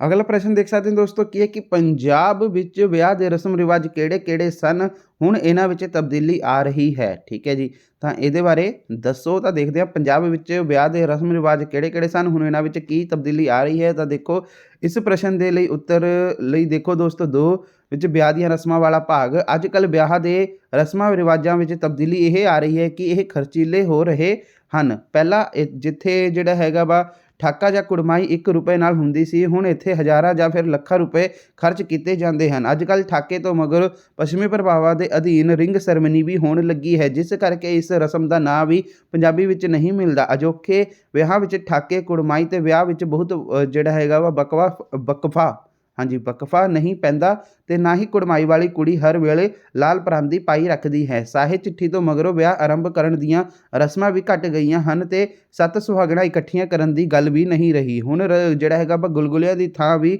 ਜਿਹੜਾ ਹੈਗਾ ਵਾ ਜਰਾ ਵਧੀਆਂ ਮਿਠਾਈਆਂ ਨੇ ਲੈ ਰਹੀਆਂ ਹਨ। ਵਟਣੇ ਵੀ ਪਹਿਲੇ ਜਿੰਨੇ ਨਹੀਂ ਲੱਗਦੇ। ਨਾਨਕਾ ਮੇਲ ਵੀ ਪਿੰਡ ਦੀ ਜੂ ਵਿੱਚ ਜਿਹੜਾ ਹੈਗਾ ਵੜਦਾ ਪਹਿਲਾਂ ਵਾਂਗ ਚੋਹਲ ਮੋਲ ਨਹੀਂ ਕਰਦੇ ਤੇ ਨਾ ਹੀ ਬੰਬੀਹੇ ਬੁਲਾਉਂਦੇ। ਫਿਰ ਜਿਹੜਾ ਹੈਗਾ ਫੇਰਿਆਂ ਸਮੇਂ ਵੀ ਕੁੜੀਆਂ ਚੁੱਕ ਕੇ ਲਿਆਉਣ ਦੀ ਥਾਂ ਉਸ ਦੀ ਸਹੇਲੀਆਂ ਤੇ ਹੋਰ ਇਸਤਰੀਆਂ ਹੀ ਲਿਆਉਂਦੀਆਂ ਹਨ। ਇਹਨਾਂ ਤੋਂ ਇਲਾਵਾ ਹੁਣ ਕੁਝ ਵਿਆਹ ਮੁੰਡੇ ਦੀ ਮਰਜ਼ੀ ਨਾਲ ਬਿਨਾਂ ਮਾਪਿਆਂ ਤੇ ਜਾਂਜੀਆਂ ਤੋਂ ਅਦਾਲਤਾਂ ਵਿੱਚ ਹੋ ਰਹੇ ਹਨ। ਵਿਆਹ ਪਿੱਛੋਂ ਰਿਸੈਪਸ਼ਨ ਨਾਂ ਦਾ ਇੱਕ ਨਵਾਂ ਰਿਵਾਜ ਸ਼ੁਰੂ ਹੋ ਚੁੱਕਾ ਹੈ। ਤਾਂ ਇਸ ਦਾ ਆਨਸਰ ਇਸ ਤਰ੍ਹਾਂ ਕੁਛ ਬਣ ਜਾਏਗਾ। ਠੀਕ ਹੈ, ਤੇ ਦੋਸਤੋ ਇਹਦੇ ਨਾਲ ਰਸਮਾਂ ਰਿਵਾਜਾਂ ਕਿਹੜੇ ਹਨ ਇਹਦੇ ਵਿੱਚ ਨਹੀਂ ਦਿੱਤਾ ਹੋਇਆ, ਇਹਦੇ ਵਿੱਚ ਸਿਰਫ ਤਬਦੀਲੀ ਬਾਰੇ ਦੱਸਿਆ ਹੈ ਕਿ ਕਿਹੜੀ ਤਬਦੀਲੀ ਆ ਰਹੀ ਹੈ। ਆਹ ਵਾਲਾ ਆਨਸਰ ਤਬਦੀਲੀ ਬਾਰੇ ਆ। ਤਾਂ ਹੁਣ ਅਸੀਂ ਦੇਖਦੇ ਹਾਂ ਕਿ ਰਸਮ ਰਿਵਾਜ ਕਿਹੜੇ ਹਨ, ਤਾਂ ਇਹਦਾ ਆਨਸਰ ਦੇਖ ਲੈਂਦੇ ਹਾਂ। ਤਾਂ ਦੋਸਤੋ ਦੇਖੋ ਵਿਆਹ ਦੀਆਂ ਰਸਮਾਂ। ਠੀਕ ਹੈ ਜੀ, ਸਭ ਤੋਂ ਪਹਿਲਾਂ ਕੀ ਹੈ ਕਿ ਵਿਆਹ ਦੀਆਂ ਰਸਮਾਂ ਮੁੰਡੇ ਕੁੜੀ ਦੇ ਜਵਾਨ ਹੋਣ ਤੇ ਉਹਨਾਂ ਵਿਆਹ ਦੀਆਂ ਰਸਮਾਂ ਹੁੰਦੀਆਂ ਹਨ। ਪਹਿਲਾਂ ਕੁੜੀ ਵਾਲੇ ਜਿਹੜੇ ਹੈਗੇ ਨਾਈ ਨੂੰ ਮੁੰਡੇ ਵਾਲੇ ਘਰ 1 ਰੁਪਈਆ ਦੇ ਕੇ ਭੇਜਦੇ ਹਨ। ਮੁੰਡੇ ਵਾਲੇ 1 ਰੁਪਈਆ ਦੇ ਕੇ ਰੋਕਣ ਜਾਂ ਫਿਰ ਠਾਕਣ ਦੇ ਕੰਮ ਕਰ ਲੈਂਦੇ ਹਨ। ਫਿਰ ਕੁੜਮਾਈ ਜਿਹੜਾ ਹੈਗਾ ਕੀਤੀ ਜਾਂਦੀ ਹੈ। ਠੀਕ ਹੈ ਜੀ, ਕੁੜੀ ਵਾਲੇ ਨਾਈ ਦੇ ਹੱਥ ਖੁੰਮਣੀ ਰੁਪਈਆ 5 ਸਿੰਘ ਮਿਸਰੀ ਦੇ ਕੇ ਜਿਹੜਾ ਹੈਗਾ ਕੁਝੇ 5 ਛੁਹਾਰੇ ਤੇ ਕੇਸਰ ਆਦਿ ਮੁੰਡੇ ਦੇ ਘਰ ਭੇਜ ਦਿੰਦੇ ਹਨ, ਜਿੱਥੇ ਉਹਨਾਂ ਦੇ ਰਿਸ਼ਤੇ ਇਕੱਠੇ ਹੁੰਦੇ ਹਨ। ਮੁੰਡੇ ਦੇ ਪਿਤਾ ਮਾਮੇ ਤੇ ਪੰਚਾਇਤੀ ਹਾਜ਼ਰੀ ਵਿੱਚ ਮੁੰਡੇ ਨੂੰ ਜਿਹੜਾ ਹੈਗਾ ਚੌਂਕੀ ਤੇ ਬਿਠਾ ਕੇ ਨਾਈ ਕੇਸਰ ਦਾ 1 ਟਿੱਕਾ ਜਿਹੜਾ ਹੈਗਾ ਵਾ ਲਾਉਂਦਾ ਹੈ। ਕੁੜੀ ਦਾ ਬਾਪ ਦੋਸਤੋ ਵਿਚੋਲਾ ਇੱਕ ਛੁਹਾਰਾ ਤੇ ਮਿਸਰੀ ਮੁੰਡੇ ਦੇ ਮੂੰਹ ਵਿੱਚ ਪਾ ਦਿੰਦਾ ਹੈ। ਬਾਕੀ ਛੁਹਾਰੇ ਮੁੰਡੇ ਦੇ ਹਾਣੀਆਂ ਵਿੱਚ ਵੰਡੇ ਜਾਂਦੇ ਹਨ। ਭਾਈਚਾਰੇ ਦੀਆਂ ਇਸਤਰੀਆਂ ਸ਼ਗਨ ਪਾਉਂਦੀਆਂ ਹਨ, ਫਿਰ ਨਾਈ ਨੂੰ ਲਾਗ ਦੇ ਕੇ ਵਿਦਾ ਕਰ ਦਿੱਤਾ ਜਾਂਦਾ ਹੈ। ਦੂਜੇ ਪਾਸੇ ਮੁੰਡੇ ਵਾਲਿਆਂ ਵੱਲੋਂ ਮੰਗੇਤਰ ਕੁੜੀ ਲਈ ਸੂਟ, ਜੁੱਤੀ, ਠੀਕ ਹੈ, ਗਹਿਣਾ, ਲਾਲ ਪਰਾਂਦੀ, ਮੋਲੀ, ਮਹਿੰਦੀ, ਖੰਡ, ਚੌਲ, ਛੁਹਾਰੇ ਤੇ ਰੁਪਏ ਭੇਜੇ ਜਾਂਦੇ ਹਨ। ਕੁੜੀ ਨਹਾ ਧੋ ਕੇ ਕੱਪੜੇ ਤੇ ਜੁੱਤੀ ਪਹਿਨ ਕੇ ਲਾਲ ਪਰਾਂਦੀ ਪਾ ਕੇ ਚੜ੍ਹਦੇ ਮੂੰਹ ਕਰਕੇ ਪੀੜ੍ਹੇ ਉੱਤੇ ਬੈਠ ਜਾਂਦੀ ਹੈ। ਸਹੁਰਿਆਂ ਦੀ ਭੇਜੀ ਨਗਦੀ ਉਸ ਦੀ ਝੋਲੀ ਵਿੱਚ ਪਾ ਕੇ ਛੁਹਾਰਾ ਜਿਹੜਾ ਹੈਗਾ ਉਸ ਦੇ ਮੂੰਹ ਵਿੱਚ ਪਾ ਦਿੱਤਾ ਜਾਂਦਾ ਹੈ। ਇਸ ਤਰ੍ਹਾਂ ਉਸ ਦੀ ਜਿਹੜੀ ਹੈਗੀ ਕੁੜਮਾਈ ਹੋ ਜਾਂਦੀ ਹੈ। ਕੁੜਮਾਈ ਤੋਂ ਪਿੱਛੇ ਕਿਸੇ ਸ਼ੁਭ ਦਿਨ 'ਤੇ ਵਿਆਹ ਲਈ ਜਿਹੜਾ ਹੈਗਾ ਵਾ ਸਾਹਾ ਕਢਵਾਇਆ ਜਾਂਦਾ ਹੈ। ਕੁੜੀ ਵਾਲੇ ਜਿਹੜੇ ਹੈਗੇ ਆ ਸਾਹੇ ਚਿੱਠੀ ਲਿਖਵਾ ਕੇ ਉਸ ਨੂੰ ਜਿਹੜਾ ਹੈਗਾ ਵਾ ਦੋਸਤੋ ਦੁੱਬ, ਚੌਲ, ਹਲਦੀ ਤੇ ਘੁੰਮਣੀ ਵਿੱਚ ਲਪੇਟ ਕੇ ਨਾਈ ਜਾਂ ਫਿਰ ਪੰਡਿਤ ਜਾਂ ਫਿਰ ਵਿਚੋਲੇ ਦੇ ਹੱਥ ਮੁੰਡੇ ਵਾਲਿਆਂ ਦੇ ਘਰ ਭੇਜਦੇ ਹਨ। ਇਹ ਚਿੱਠੀ ਪੰਚਾਇਤ ਦੀ ਹਾਜ਼ਰੀ ਵਿੱਚ ਖੋਲ੍ਹ ਕੇ ਪੜ੍ਹੀ ਜਾਂਦੀ ਹੈ। ਫਿਰ ਨਾਈ ਜਾਂ ਫਿਰ ਦੋਸਤੋ ਲਾਗੀ ਨੂੰ ਜਿਹੜਾ ਹੈਗਾ ਵਾ ਲਾਗ ਦੇ ਕੇ ਵਿਦਾ ਕਰ ਦਿੱਤਾ ਜਾਂਦਾ ਹੈ। ਇਸ ਪਿੱਛੋਂ ਦੋਹਾਂ ਘਰਾਂ ਵਿੱਚ ਜਿਹੜਾ ਹੈਗਾ ਵਾ ਵਿਆਹ ਦੀਆਂ ਤਿਆਰੀਆਂ ਆਰੰਭ ਹੋ ਜਾਂਦੀਆਂ ਹਨ। ਸ਼ਗਨ ਭੇਜਣ ਮਗਰੋਂ ਮੁੰਡੇ ਕੁੜੀ ਦੋਹਾਂ ਦਾ ਘਰੋਂ ਜਿਹੜਾ ਹੈਗਾ ਨਿਕਲਣਾ ਬੰਦ ਕਰ ਦਿੱਤਾ ਜਾਂਦਾ ਹੈ। 7 ਸੁਹਾਗਣ ਇਸਤਰੀਆਂ ਨੂੰ ਇਕੱਠੀਆਂ ਕਰਕੇ ਉਹਨਾਂ ਨੂੰ ਗੁੜ ਆਦਿ ਦਿੱਤਾ ਜਾਂਦਾ ਹੈ ਤੇ ਇਹ ਸੱਦੇ ਸੱਤਾ ਵਿਆਹ ਦੇ ਕੰਮ ਲਈ ਜਿਹੜੇ ਇਕੱਠੀਆਂ ਰਹਿੰਦੀਆਂ ਹਨ। ਵਿਆਹ ਤੋਂ 7 ਦਿਨ ਜਾਂ 9 ਦਿਨ ਪਹਿਲਾਂ ਕਢਾਈ ਜਿਹੜੀ ਹੈਗੀ ਆ ਚੜ੍ਹਾਈ ਜਾਂਦੀ ਹੈ। ਵਿਆਹੁੰਦੜ ਦੀ ਮਾਂ ਇਸ ਵਿੱਚ ਜਿਹੜੇ ਹੈਗੇ ਆ ਤਿਆਰ ਹੋਏ ਗੁਲਗੁਲੇ ਆਪਣੇ ਪੇਕਿਆਂ ਲੈ ਜਾਂਦੀ ਹੈ ਤੇ ਉਹ ਨਾਨਕੀ ਛੱਕ ਦੀ ਤਿਆਰੀ ਕਰਨ ਲੱਗ ਪੈਂਦੇ ਹਨ। ਵਿਆਹ ਤੋਂ ਪਹਿਲਾਂ ਵੱਡੀ ਰਸਮ ਬਟਣੇ ਦੀ ਹੁੰਦੀ ਹੈ ਜੋ ਕਿ ਹਲਦੀ ਤੇ ਤੇਲ ਆਦਿ ਮਿਲਾ ਕੇ ਤਿਆਰ ਕੀਤਾ ਜਾਂਦਾ ਹੈ। ਇਹ ਇਸਤਰੀਆਂ ਕੁੜੀਆਂ ਮਿਲ ਕੇ ਮੁੰਡੇ ਤੇ ਕੁੜੀ ਨੂੰ ਦੋਸਤੋ ਜਿਹੜਾ ਹੈਗਾ ਵਾ ਲਾਉਂਦੀਆਂ ਹਨ ਤੇ ਨਾਨਕਾ ਮੇਲ ਨਾਨਕੀ ਛੱਕ ਲੈ ਆਉਂਦਾ ਹੈ। ਜੰਝ ਚੜ੍ਹਨ ਵਾਲੇ ਦਿਨ ਸਵੇਰੇ ਸੂਰਜ ਚੜ੍ਹਨ ਤੋਂ ਪਹਿਲਾਂ ਆਖਰੀ ਵਟਣਾ ਲਾ ਕੇ ਮੁੰਡੇ ਨੂੰ ਜਿਹੜਾ ਹੈਗਾ ਵਾ ਮਾਮੇ ਦੀ ਲਿਆਂਦੀ ਪੋਸ਼ਾਕ ਜਿਹੜੀ ਹੈਗੀ ਆ ਪਵਾਈ ਜਾਂਦੀ ਹੈ। ਇਸ ਪਿੱਛੋਂ ਸਿਰ ਤੇ ਜਿਹੜਾ ਹੈਗਾ ਮੁਕਟ ਜਾਂ ਫਿਰ ਮੱਥੇ ਉੱਤੇ ਜਿਹੜਾ ਹੈਗਾ ਸਿਹਰਾ ਬੰਨ੍ਹ ਦਿੰਦੇ ਹਨ। ਸਰਾਬਲੇ ਨੂੰ ਚੰਗੀ ਤਰ੍ਹਾਂ ਜਿਹੜਾ ਹੈਗਾ ਨਹਾ ਕੇ ਜਿਹੜਾ ਹੈਗਾ ਵਾ ਸਿਹਰਾ ਬੰਨ੍ਹਿਆ ਜਾਂਦਾ ਹੈ। ਇਸ ਪਿੱਛੋਂ ਜਿਹੜਾ ਹੈਗਾ ਘੋੜੀ ਦੀ ਰੀਤ ਹੁੰਦੀ ਹੈ। ਮੁੰਡੇ ਦੀ ਭਰਜਾਈ ਉਸ 'ਤੇ ਸੁਰਮਾ ਪਾਉਂਦੀ ਹੈ। ਭੈਣ ਬਾਗ ਫੜਦਿਆਂ ਤੇ ਵੱਗ ਫੜਾਈ ਲੈਂਦੀਆਂ ਹਨ। ਮੁੰਡੇ ਦੀ ਮਾਂ ਤੇ ਸਰੀਕਣੀਆਂ ਸਲਾਮੀਆਂ ਪਾਉਂਦੀਆਂ ਹਨ। ਸ਼ਗਨ ਮਨਾ ਕੇ ਲਾੜੇ ਨੂੰ ਜਿਹੜਾ ਹੈਗਾ ਘੋੜੀ ਤੋਂ ਉਤਾਰ ਕੇ ਮੋਟਰ ਜਾਂ ਫਿਰ ਦੋਸਤੋ ਰੱਥ ਆਦਿ ਵਿੱਚ ਬਿਠਾ ਦਿੰਦੀਆਂ ਹਨ। ਜਦੋਂ ਜੰਝ ਕੁੜੀ ਵਾਲਿਆਂ ਦੇ ਘਰ ਜਿਹੜੀ ਹੈਗੀ ਆ ਪੁੱਜਦੀ ਹੈ ਤਾਂ ਅੱਗੋਂ ਪਿੰਡ ਵਾਲੇ ਜਿਹੜੇ ਹੈਗੇ ਆ ਪਿੰਡ ਦੀ ਪੰਚਾਇਤ ਸਵਾਗਤ ਲਈ ਖੜੀ ਹੁੰਦੀ ਹੈ।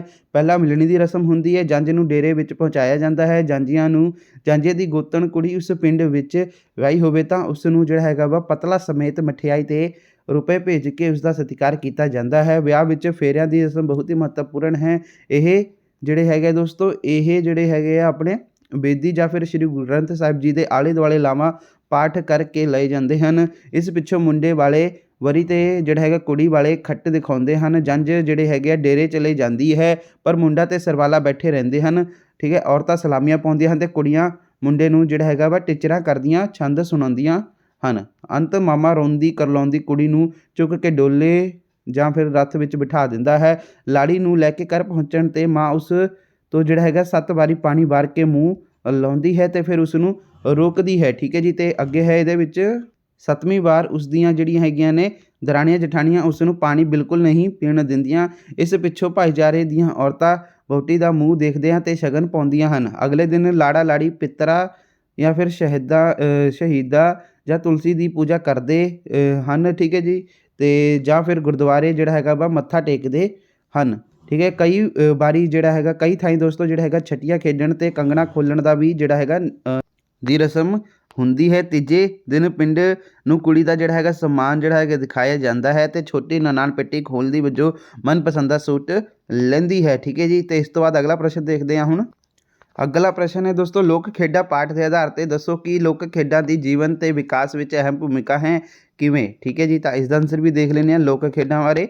ਤਾਂ ਦੇਖੋ ਦੋਸਤੋ, ਆਹੀ ਆਪਣਾ ਪ੍ਰਸ਼ਨ ਹੈ ਨਾ ਕਿ ਲੋਕ ਖੇਡਾਂ ਦੇ ਪਾਠ ਆਧਾਰ 'ਤੇ ਦੱਸੋ ਲੋਕ ਖੇਡਾਂ ਦੀ ਜੀਵਨ ਵਿੱਚ ਵਿਕਾਸ ਵਿੱਚ ਅਹਿਮ ਭੂਮਿਕਾ ਹੈ, ਦੱਸੋ ਕਿਵੇਂ? ਤਾਂ ਦੇਖੋ ਲੋਕ ਖੇਡਾਂ ਜਿੱਥੇ ਮਨੁੱਖ ਦਾ ਮਨੋਰੰਜਨ ਕਰਦੀਆਂ ਹਨ ਉੱਥੇ ਉਸਦੇ ਸਰੀਰਕ ਤੇ ਮਾਨਸਿਕ ਵਿਕਾਸ ਵਿੱਚ ਵੀ ਜਿਹੜੀ ਹੈ ਅਹਿਮ ਭੂਮਿਕਾ ਨਿਭਾਉਂਦੀਆਂ ਹਨ। ਇਹ ਮਨੁੱਖ ਦੇ ਸਰੀਰ ਵਿੱਚ ਜਿਹੜਾ ਹੈਗਾ ਬਲ ਦਾ ਵਾਧਾ ਕਰਦੀਆਂ ਹਨ ਅਤੇ ਰੂਹ ਨੂੰ ਅਕਹਿ ਖੁਸ਼ੀ ਦਿੰਦੀਆਂ ਹਨ ਜੋ ਮਨੁੱਖ ਦੇ ਸਰੀਰਕ ਅਤੇ ਮਾਨਸਿਕ ਵਿਕਾਸ ਲਈ ਬਹੁਤ ਹੀ ਜ਼ਰੂਰੀ ਹੈ। ਠੀਕ ਹੈ ਜੀ, ਤੇ ਉਸ ਤੋਂ ਬਾਅਦ ਆਪਣਾ ਅਗਲਾ ਪ੍ਰਸ਼ਨ ਦੇਖ ਲੈਂਦੇ ਹਾਂ ਕੀ ਆ। ਹੋ ਗਿਆ ਅਗਲਾ ਪ੍ਰਸ਼ਨ ਹੈ ਦੋਸਤੋ, ਸੁਨਿਆਰ ਅਨੇਕ ਪ੍ਰਕਾਰ ਦੀ ਵੰਨਗੀ ਤੇ ਗਹਿਣੇ ਬਣਾਉਂਦਾ ਹੈ। ਪੰਜਾਬ ਦੇ ਲੋਕ ਕਿੱਤੇ ਅਤੇ ਲੋਕ ਕਲਾਵਾ ਪਾਠ ਦੇ ਆਧਾਰ ਤੇ ਦੱਸੋ ਕਿ ਉਹ ਮਰਦਾਂ ਤੇ ਇਸਤਰੀਆਂ ਦੇ ਕਿਹੜੇ-ਕਿਹੜੇ ਗਹਿਣੇ ਬਣਾਉਂਦਾ ਹੈ। ਠੀਕ ਹੈ ਜੀ, ਤਾਂ ਦੇਖ ਲੈਂਦੇ ਹਾਂ ਇਸ ਦਾ ਆਂਸਰ ਵੀ। ਤਾਂ ਸੁਨਿਆਰ ਅਨੇਕ ਪ੍ਰਕਾਰ ਦੀ ਜਿਹੜੀ ਹੈਗੀ ਵੰਨਗੀ ਤੇ ਗਹਿਣੇ ਬਣਾਉਂਦਾ ਹੈ। ਠੀਕ ਹੈ ਜੀ, ਤੇ ਮਰਦੇ ਤੇ ਆਪਣੇ ਇਸਤਰੀਆਂ ਦੇ ਕਿਹੜੇ-ਕਿਹੜੇ ਗਹਿਣੇ ਹਨ। ਤਾਂ ਦੇਖੋ ਦੋਸਤੋ, ਸੁਨਿਆਰ ਦੁਆਰਾ ਬਣਾਏ ਜਾਂਦੇ ਇਸਤਰੀਆਂ ਦੇ ਗਹਿਣੇ, ਠੀਕ ਹੈ, ਸਿਰ ਤੇ ਮੱਥੇ ਉੱਤੇ ਜਿਹੜਾ ਹੈਗਾ ਪਹਿਨੇ ਜਾਣ ਵਾਲੇ ਗਹਿਣੇ, ਕਲਿੱਪ, ਸੂਈਆਂ, ਬਘਿਆੜੀ, ਠੀਕ ਹੈ ਜੀ, ਆਪਣਾ ਸੱਗੀ ਫੁੱਲ, ਠੂਠੀਆਂ, ਦੌਣੀ, ਟਿੱਕਾ, ਤਰੱਗਾ, ਸਿੰਗਾਰ ਪੱਟੀ ਆਦਿ। ਠੀਕ ਹੈ ਜੀ, ਤੇ ਕੰਨਾਂ ਵਿੱਚ ਪਹਿਨੇ ਜਾਣ ਵਾਲੇ ਗਹਿਣੇ ਤਾਂ ਦੇਖੋ ਵਾਲੀਆਂ, ਕਾਂਟੇ, ਪਿੱਪਲ ਪੱਤੀਆਂ, ਠੀਕ ਹੈ, ਡੇਡੂ, ਝੁਮਕੇ, ਬੁੰਦੇ, ਰੇਲਾਂ, ਡੰਡੀਆਂ, ਲੋਟਣ, ਕੋਕਰੂ ਤੇ ਗੋਲ ਆਦਿ।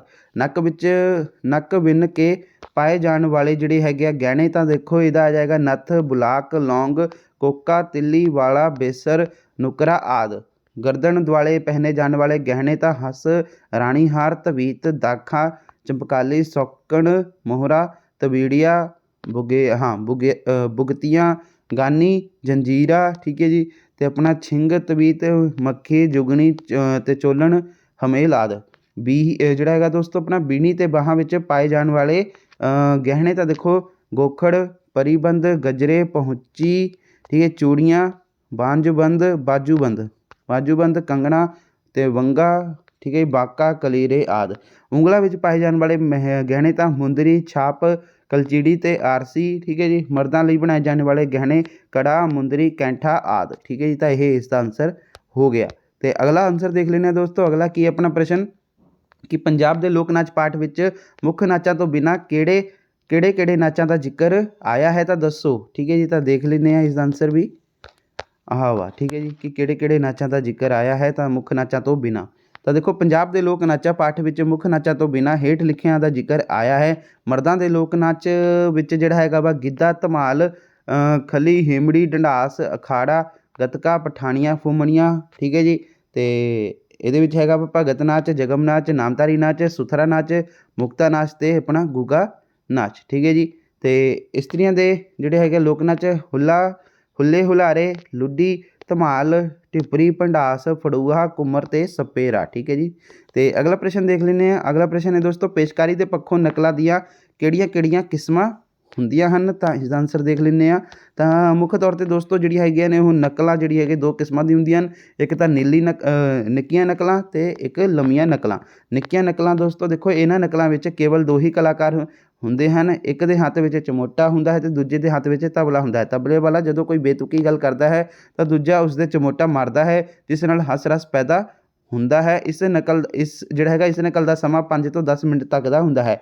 ਲੰਮੀਆਂ ਨਕਲਾਂ ਵਿੱਚ ਦੋਸਤੋ 10 ਤੋਂ 15 ਪਾਤਰ ਹਿੱਸਾ ਲੈਂਦੇ ਹਨ। ਇਸ ਦਾ ਸਮਾਂ ਦੋਸਤੋ 3 ਘੰਟੇ ਤੱਕ ਦਾ ਹੋ ਸਕਦਾ ਹੈ। ਇਸ ਦੇ ਦੋ ਮਹੱਤਵਪੂਰਨ ਪਾਤਰ ਵਿੱਚੋਂ ਇੱਕ ਦਾ ਨਾਂ ਹੈ ਰੰਗਾ ਹੁੰਦਾ ਹੈ ਅਤੇ ਦੂਜੇ ਦਾ ਨਾਂ ਦੋਸਤੋ ਜਿਹੜਾ ਹੈਗਾ ਉਹ ਬਿਗਲਾ ਹੁੰਦਾ ਹੈ। ਰੰਗਾ ਸ਼ਬਦਾਂ ਦਾ ਮਹਿਲ ਉਸਾਰਦਾ ਹੈ ਪਰ ਬਿਗਲਾ ਲੱਤ ਮਾਰ ਕੇ ਉਸ ਨੂੰ ਢਾਹ ਦਿੰਦਾ ਹੈ। ਤਾਂ ਇਸ ਦਾ ਆਂਸਰ ਇਸ ਕੁਛ ਪ੍ਰਕਾਰ ਹੋ ਜਾਏਗਾ। ਅੱਗੇ ਦੋਸਤੋ ਪੰਜਾਬੀ ਸੱਭਿਆਚਾਰ ਪਰਿਵਰਤਨ ਪਾਠ ਦੇ ਜਿਹੜਾ ਹੈਗਾ ਪਾਠ ਵਿੱਚ ਦੋ ਰੁਝਾਨਾਂ ਨੇ ਰਵਾਇਤੀ ਸੱਭਿਆਚਾਰ ਨੂੰ ਢਾਹ ਲਈ ਹੈ। ਇਸ ਦੇ ਉਦਾਹਰਣ ਸਹਿਤ ਚਾਨਣਾ ਪਾਓ। ਠੀਕ ਹੈ ਜੀ, ਤਾਂ ਇਸ ਦਾ ਆਂਸਰ ਵੀ ਦੇਖ ਲੈਂਦੇ ਹਾਂ। ਆਹੀ ਆ ਕਿ ਦੋ ਰੁਝਾਨਾਂ ਨੇ ਰਵਾਇਤੀ ਪੰਜਾਬੀ ਸੱਭਿਆਚਾਰ ਨੂੰ ਢਾਹ ਲਈ, ਇਸ ਬਾਰੇ ਉਦਾਹਰਣ ਸਹਿਤ ਚਾਨਣਾ ਪਾਓ। ਤਾਂ ਦੇਖੋ ਦੋਸਤੋ, ਬੀਤੇ ਸਮੇਂ ਪੰਜਾਬੀ ਸੱਭਿਆਚਾਰ ਨੂੰ ਢਾਹ ਲਾਉਣ ਵਾਲੇ ਦੋ ਵੱਡੇ ਰੁਝਾਨਾਂ ਵਿੱਚੋਂ ਇੱਕ ਤਾਂ ਪਿੰਡਾਂ ਦੀ ਥਾਂ ਸ਼ਹਿਰਾਂ ਵਿੱਚ ਵਸਣ ਦਾ ਰੁਝਾਨ ਹੈ।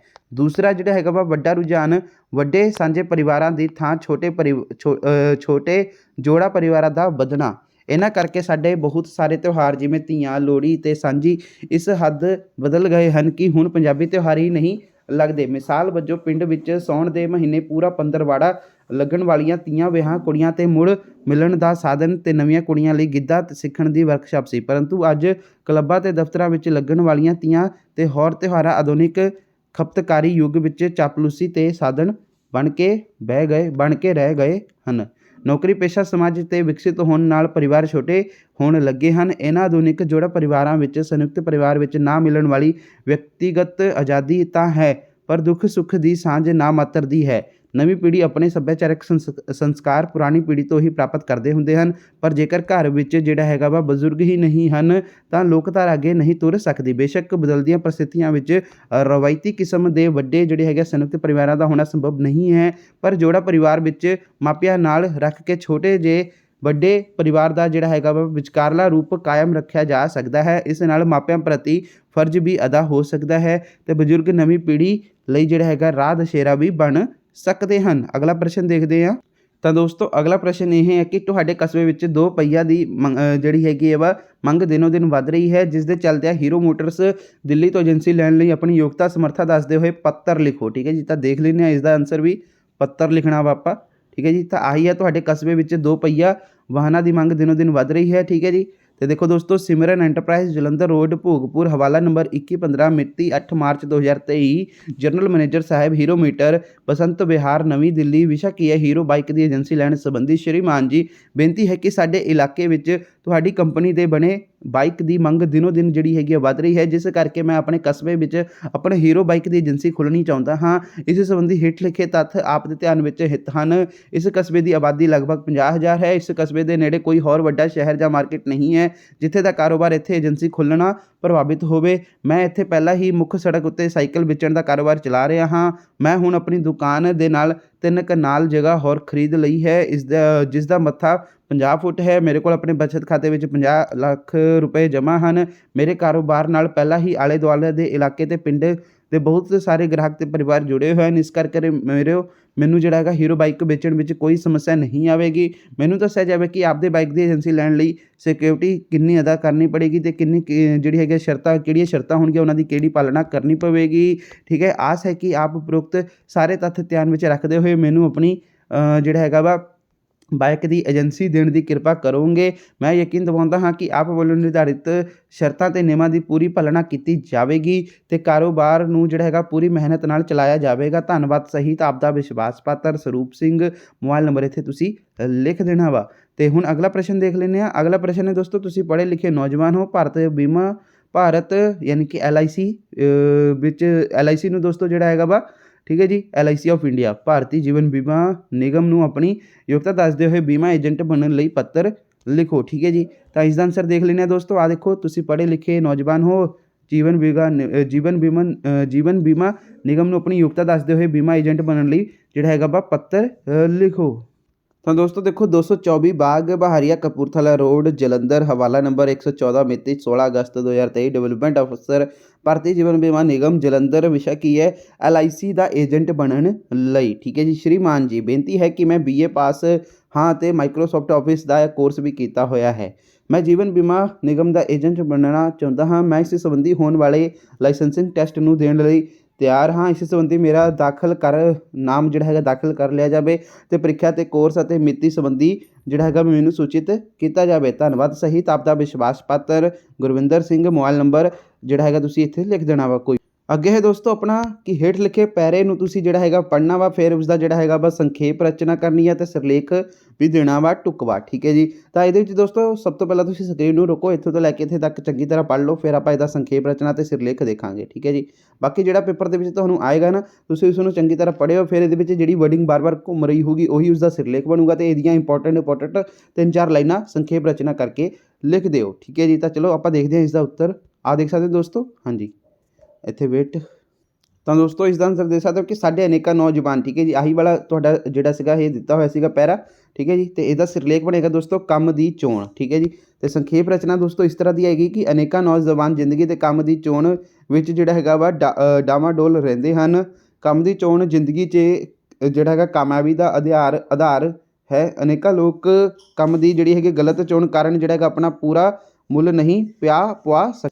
ਉਹਨਾਂ ਨੂੰ ਜਿਹੜਾ ਹੈਗਾ ਵਾ ਉਸ ਕੰਮ ਵਿੱਚੋਂ ਨਾ ਖੁਸ਼ੀ ਮਿਲਦੀ ਹੈ ਅਤੇ ਨਾ ਹੀ ਕੰਮ ਵਿੱਚ ਜਿਹੜਾ ਹੈਗਾ ਉਹ ਕੰਮ ਵਿੱਚ ਕਮਾਲ ਪ੍ਰਾਪਤ ਹੁੰਦਾ ਹੈ। ਠੀਕ ਹੈ ਜੀ, ਅਤੇ ਖੇੜੇ ਜਿਹੜੇ ਹੈਗੇ ਭਰੇ ਸਫਲ ਜੀਵਨ ਲਈ ਕੰਮ ਦੀ ਸਹੀ ਚੋਣ ਜ਼ਰੂਰੀ ਹੈ। ਠੀਕ ਹੈ ਜੀ, ਤਾਂ ਇਸ ਦਾ ਆਨਸਰ ਇਹ ਹੋ ਗਿਆ ਆਪਣਾ ਜਿਹੜਾ ਇਹ ਸੰਖੇਪ ਰਚਨਾ ਸੀਗੀ ਕਿ ਸਾਡੇ ਅਨੇਕਾਂ ਨੌਜਵਾਨ। ਠੀਕ ਹੈ ਜੀ, ਅਤੇ ਦੋਸਤੋ ਅਗਲਾ ਆਪਣਾ ਦੇਖ ਲਓ ਕੀ ਹੈ ਸ਼ਬਦਕੋਸ਼, ਯਾਨੀ ਕਿ ਸ਼ਬਦ ਨੂੰ ਸਮੂਹ ਅਨੁਸਾਰ ਯਾਨੀ ਕਿ ਸੀਰੀਅਲ ਵਾਈਜ਼ ਲਿਖਣਾ ਵਾ। ਪਹਿਲਾ ਦਰਬਾਰ ਆਏਗਾ ਕਿ ਥਰਮਾਮੀਟਰ ਆਏਗਾ, ਤਰਸਣਾ, ਦਸਤਾਰ, ਤੀਰਥ, ਖਿਸ਼ਕ। ਠੀਕ ਹੈ ਜੀ, ਯਾਨੀ ਕਿ ਊੜਾ ਆੜਾ ਦੇ ਫਾਰਮੈਟ ਦੇ ਵਿੱਚ, ਜਿਵੇਂ ਕਿ ਸਭ ਤੋਂ ਪਹਿਲਾਂ ਊੜਾ ਆਉਂਦਾ ਫਿਰ ਆੜਾ ਆਉਂਦਾ ਨਾ, ਉਹੀ ਫਾਰਮੈਟ ਦੇ ਵਿੱਚ ਪਹਿਲਾਂ ਦਰਬਾਰ ਆਏਗਾ ਕਿ ਥਰਮਾਮੀਟਰ ਆਏਗਾ। ਠੀਕ ਹੈ ਜੀ, ਆਹ ਦੇਖਾਂਗੇ। ਤਾਂ ਦੇਖ ਲਓ ਆਹ ਵਾਲਾ ਆਪਣਾ ਦਰਬਾਰ ਵਾਲਾ ਹੈ ਪਹਿਲਾਂ। ਠੀਕ ਹੈ ਜੀ, ਤਾਂ ਇਸ ਦਾ ਆਪਾਂ ਦੇਖਦੇ ਹਾਂ। ਚਲੋ इसका आंसर भी ਆਪਾਂ ਲੱਭਿਆ ਹੋਇਆ ਹੈ। ਆਹੀ ਹੈ ਨਾ ਤੁਹਾਡਾ ਪ੍ਰਸ਼ਨ, ਦਰਬਾਰ, ਥਰਮਾਮੀਟਰ, ਤਰਸਨਾ, ਦਸਤਾਰ, ਤੀਰਥ, ਖਿਸਕ। ਤਾਂ ਸਭ ਤੋਂ ਪਹਿਲਾਂ ਦੋਸਤੋ ਜਿਹੜਾ ਖਿਸਕ ਲਾਸਟ में ਤੇ ਆ ਉਹ ਪਹਿਲੇ ਤੇ ਆ ਜਾਏਗਾ, ਠੀਕ ਹੈ ਜੀ, ਊੜਾ ਅੜਾ ਦੇ ਅਕੋਰਡਿੰਗ, ਠੀਕ ਹੈ ਜੀ। ਤੇ ਫਿਰ ਜਿਹੜਾ ਤਰਸਨਾ ਹੈ, ਠੀਕ ਹੈ ਜੀ, ਤਰਸਨਾ ਇਹ ਆ, ਇਹ ਦੂਸਰੇ ਨੰਬਰ ਤੇ ਆ ਜਾਏਗਾ। ਤੀਰਥ ਜਿਹੜਾ ਹੈਗਾ ਦੋਸਤੋ ਇਹ ਤੀਸਰੇ ਨੰਬਰ ਤੇ ਆ ਜਾਏਗਾ। ਥਰਮਾਮੀਟਰ ਚੌਥੇ ਨੰਬਰ ਤੇ ਆ ਜਾਏਗਾ, ठीक है जी। तो अपना दस्तार है जोड़ा वो 5वें नंबर पर आ जाएगा। दरबार दोस्तों 6वें नंबर पर आ जाएगा शब्द समूह के अनुसार, ठीक है जी। तो उस तो बाद अपना अगला की है, अगला है दोस्तों कीर्तकन, गवैया, जुलाहा, ऑक्सीजन, ठीक है जी। तो अपना टुक्कड़ बोच, गुरुद्वारा, ठीक है जी। तो इसका देख लें, हाँ देखो दोस्तों, हाँ जी। तो दोस्तों आही अपना ये तो देखो दोस्तों, हाँ जी। तो इतने दोस्तों सब तो पहला अपना आ जाएगा अकीर्तकन, ठीक है जी। तो फिर दोस्तों इत्थे जिथे तक मैनूं लगदा इत्थे ऑक्सीजन दिता होया ना, ऑक्सीजन तुहाडे प्रश्न दे विच भी सीगा, तो इत्थे ऑक्सीजन आएगा दूसरे नंबर पर, दूसरे नंबर पर ऑक्सीजन आ जाएगा, ठीक है जी। इत्थे मिसिंग हो गया, इन्होंने रेस करता होना गलती नाल। तो ऑक्सीजन दोस्तों जिहड़ा हैगा दूसरे नंबर पर इत्थे आ जाएगा ऑक्सीजन। फिर दोस्तों जिहड़ा हैगा वा गवैया आ जाएगा, फिर गुरुद्वारा आ जाएगा, ठीक है जी। तो जुलाई आ जाएगा, फिर जुलाहा, तो फिर टुक्कड़ बोच। ये देख लो प्रश्न के तुहाडा की नहीं दिता होया वा, जुलाई नहीं दिता होया वा, ठीक है जी। तो इत्थे दोस्तों तुसीं जिहड़ा हैगा वा जुलाई नूं इत्थों कट देना वा, जुलाई तुहाडे जिहड़ा हैगा प्रश्न दे विच नहीं हैगा, ठीक है जी। तो हुण दोस्तों की बनेगा देख लो, पहले तो अकीर्तकन आ जाएगा, ठीक है जी। दूसरे ते जिहड़ा हैगा वा दोस्तों ऑक्सीजन आ जाएगा, इत्थे ऑक्सीजन दूसरे नंबर पर। तो तीसरे ते दोस्तों फिर जिहड़ा हैगा वा अपना गवैया आएगा। तो फिर दोस्तों जिहड़ा हैगा वा चौथे ते गुरुद्वारा आ जाएगा। पंजवें ते दोस्तों जिहड़ा हैगा अपना जुलाहा आ जाएगा। तो छेवें ते दोस्तों अपना जिहड़ा हैगा वा टुक्कड़ बोच आ जाएगा इत्थे, ठीक है जी।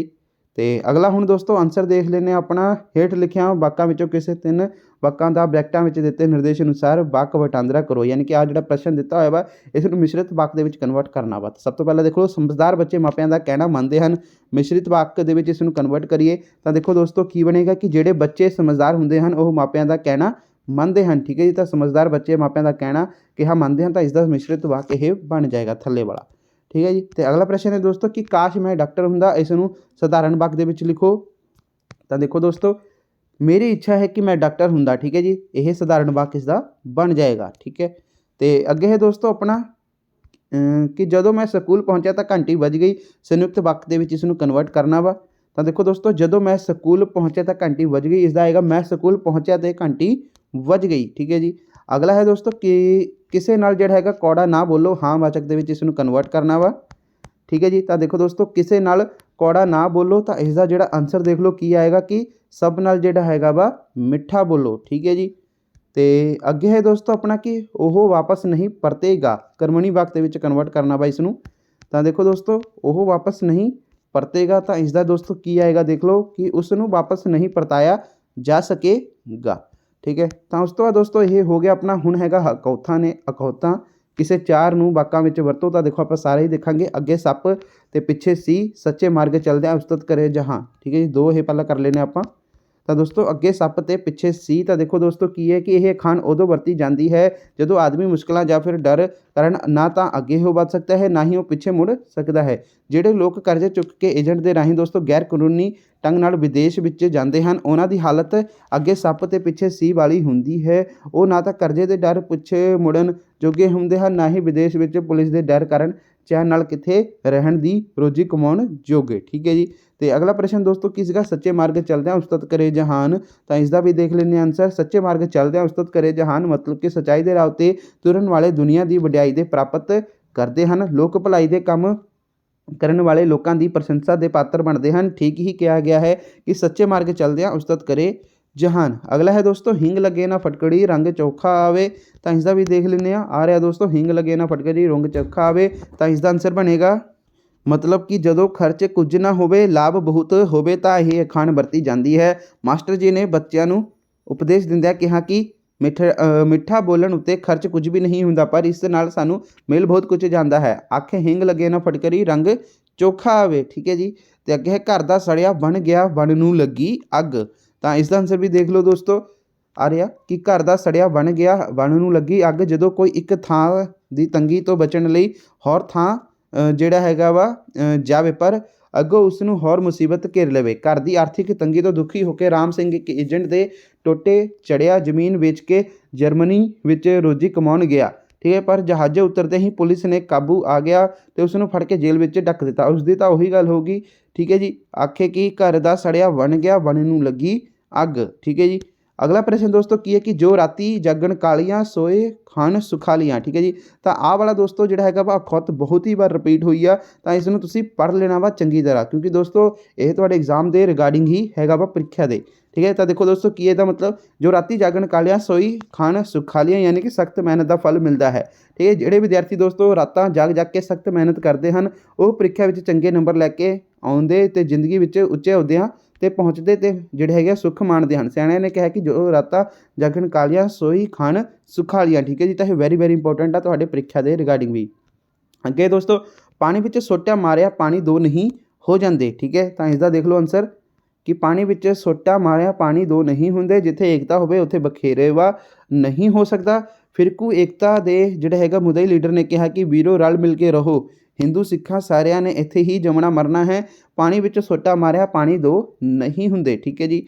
ਅਗਲਾ ਦੋਸਤੋ ਆਪਣਾ ਕੀ ਹੈ ਕਿ ਅੰਨਾ ਵੰਡੇ ਰਿਓੜੀਆਂ ਮੁੜ ਮੁੜ ਆਪਣਿਆਂ ਨੂੰ। ਠੀਕ ਹੈ ਜੀ। ਤਾਂ ਦੇਖੋ ਦੋਸਤੋ ਅੰਨਾ ਵੰਡੇ ਰਿਓੜੀਆਂ ਮੁੜ ਮੁੜ ਆਪਣਿਆਂ ਨੂੰ, ਮਹੱਤਵਪੂਰਨ ਅਹੁਦਿਆਂ 'ਤੇ ਬੈਠ ਕੇ ਆਪਣੀ ਤਾਕਤ ਦਾ ਲਾਭ ਕੇਵਲ ਜਿਹੜੇ ਹੈਗੇ ਆ ਮਿੱਤਰ ਸੰਬੰਧੀਆਂ ਨੂੰ ਪਹੁੰਚਾਉਣਾ। ਸਾਡੇ ਦੇਸ਼ ਦੇ ਵਰਤਮਾਨ ਭ੍ਰਿਸ਼ਟ ਰਾਜਾ ਪ੍ਰਬੰਧ ਵਿੱਚ ਯੋਗਤਾ ਪ੍ਰਾਪਤ ਤੇ ਨਿਪੁੰਨ ਵਿਅਕਤੀਆਂ ਨੂੰ ਤਾਂ ਕੋਈ ਪੁੱਛਦਾ ਨਹੀਂ, ਸਗੋਂ ਉੱਚ ਰਾਜਨੀਤਿਕ ਅਹੁਦਿਆਂ ਉੱਤੇ ਬੈਠੇ ਉੱਤੇ ਲੋਕ ਆਪਣਿਆਂ ਚਾਚਿਆਂ ਭਤੀਜਿਆਂ ਨੂੰ ਹੀ ਨੌਕਰੀਆਂ 'ਤੇ ਲਾਉਂਦੇ ਹਨ ਅਤੇ ਬੋਰਡਾਂ ਅਤੇ ਕਮੇਟੀਆਂ ਦੇ ਚੇਅਰਮੈਨ ਬਣਾਉਂਦੇ ਹਨ। ਇੱਥੇ ਤਾਂ ਉਹੀ ਗੱਲ ਹੋ ਗਈ, ਆਖੇ ਅੰਨਾ ਵੰਡੇ ਰਿਓੜੀਆਂ ਮੁੜ ਮੁੜ ਆਪਣਿਆਂ ਨੂੰ। ਠੀਕ ਹੈ ਜੀ। ਅਤੇ ਉਸ ਤੋਂ ਬਾਅਦ ਦੋਸਤੋ ਆਪਣਾ ਅਗਲਾ ਕੀ ਹੈ ਕਿ ਕਿਸੇ ਇੱਕ ਕਵਿਤਾ ਦਾ ਕੇਂਦਰੀ ਭਾਵ ਲਿਖੋ। ਤਾਂ ਵਗਦੇ ਪਾਣੀ ਦੋਸਤਾ। ਠੀਕ ਹੈ ਜੀ। ਆਹ ਆਪਾਂ ਪਿਛਲੇ ਵਿੱਚ ਵੀ ਕਰ ਚੁੱਕੇ ਹਾਂ, ਪਿਛਲੀ ਜਿਹੜੀ ਵੀਡੀਓ ਸੀਗੀ ਠੀਕ ਹੈ ਪਾਰਟ 1, ਤਾਂ ਉਹਦੇ ਵਿੱਚ ਆਪਾਂ ਇਹ ਕਰ ਚੁੱਕੇ ਹਾਂ, ਫਿਰ ਵੀ ਦੁਬਾਰਾ ਤੁਹਾਨੂੰ ਕਰਾ ਦਿੰਦੇ ਹਾਂ। ਵਗਦੇ ਪਾਣੀ ਕਵਿਤਾ ਦੀਵਾਨ ਸਿੰਘ ਕਾਲੇ ਪਾਣੀ ਦੀ ਰਚਨਾ ਹੈ। ਇਸ ਦਾ ਕੇਂਦਰੀ ਭਾਵ ਹੇਠ ਲਿਖੇ ਅਨੁਸਾਰ ਹੈ। ਜ਼ਿੰਦਗੀ ਦਾ ਪਾਣੀ ਹਮੇਸ਼ਾ ਚੱਲਦਾ ਰਹਿਣਾ ਚਾਹੀਦਾ ਹੈ, ਕਿਉਂਕਿ ਇਸ ਦੇ ਚੱਲਦੇ ਰਹਿਣੇ ਵਿੱਚ ਹੀ ਇਸ ਦੀ ਜਿਹੜੀ ਹੈਗੀ ਹੈ ਤਾਜ਼ਗੀ ਅਤੇ ਵਿਕਾਸ ਹੈ। ਮਨੁੱਖੀ ਜ਼ਿੰਦੜੀਆਂ ਦੀ ਏਕਤਾ ਹੀ ਉਹਨਾਂ ਨੂੰ ਜਿਉਂਦੇ ਰੱਖਦੀਆਂ ਹਨ, ਉਹਨਾਂ ਦੀਆਂ ਰੂਹਾਂ ਦੀਆਂ ਉਡਾਰੀਆਂ ਉਹਨਾਂ ਨੂੰ ਵਿਕਾਸ ਦੀਆਂ ਉੱਚੀਆਂ ਮੰਜ਼ਿਲਾਂ ਤੱਕ ਪਹੁੰਚਾਉਂਦੀਆਂ ਹਨ। ਠੀਕ ਹੈ ਜੀ। ਤਾਂ ਇਸ ਦਾ ਆਨਸਰ ਇਸ ਤਰ੍ਹਾਂ ਦਾ ਹੋ ਜਾਏਗਾ। ਸੌਰੀ, ਇੱਥੇ ਹੁਣ ਅਗਲਾ ਦੇਖ ਲੈਂਦੇ ਹਾਂ। ਅਗਲਾ ਪ੍ਰਸ਼ਨ ਕੀ ਸੀਗਾ? ਦੋਸਤਾ। ਠੀਕ ਹੈ ਜੀ। ਦੋਸਤਾ ਤੋਂ ਬਾਅਦ ਫਿਰ ਹੈਗਾ ਗੀਤ। ਠੀਕ ਹੈ। ਤਾਂ ਪਹਿਲਾਂ ਦੋਸਤਾ ਦੇਖਦੇ ਹਾਂ।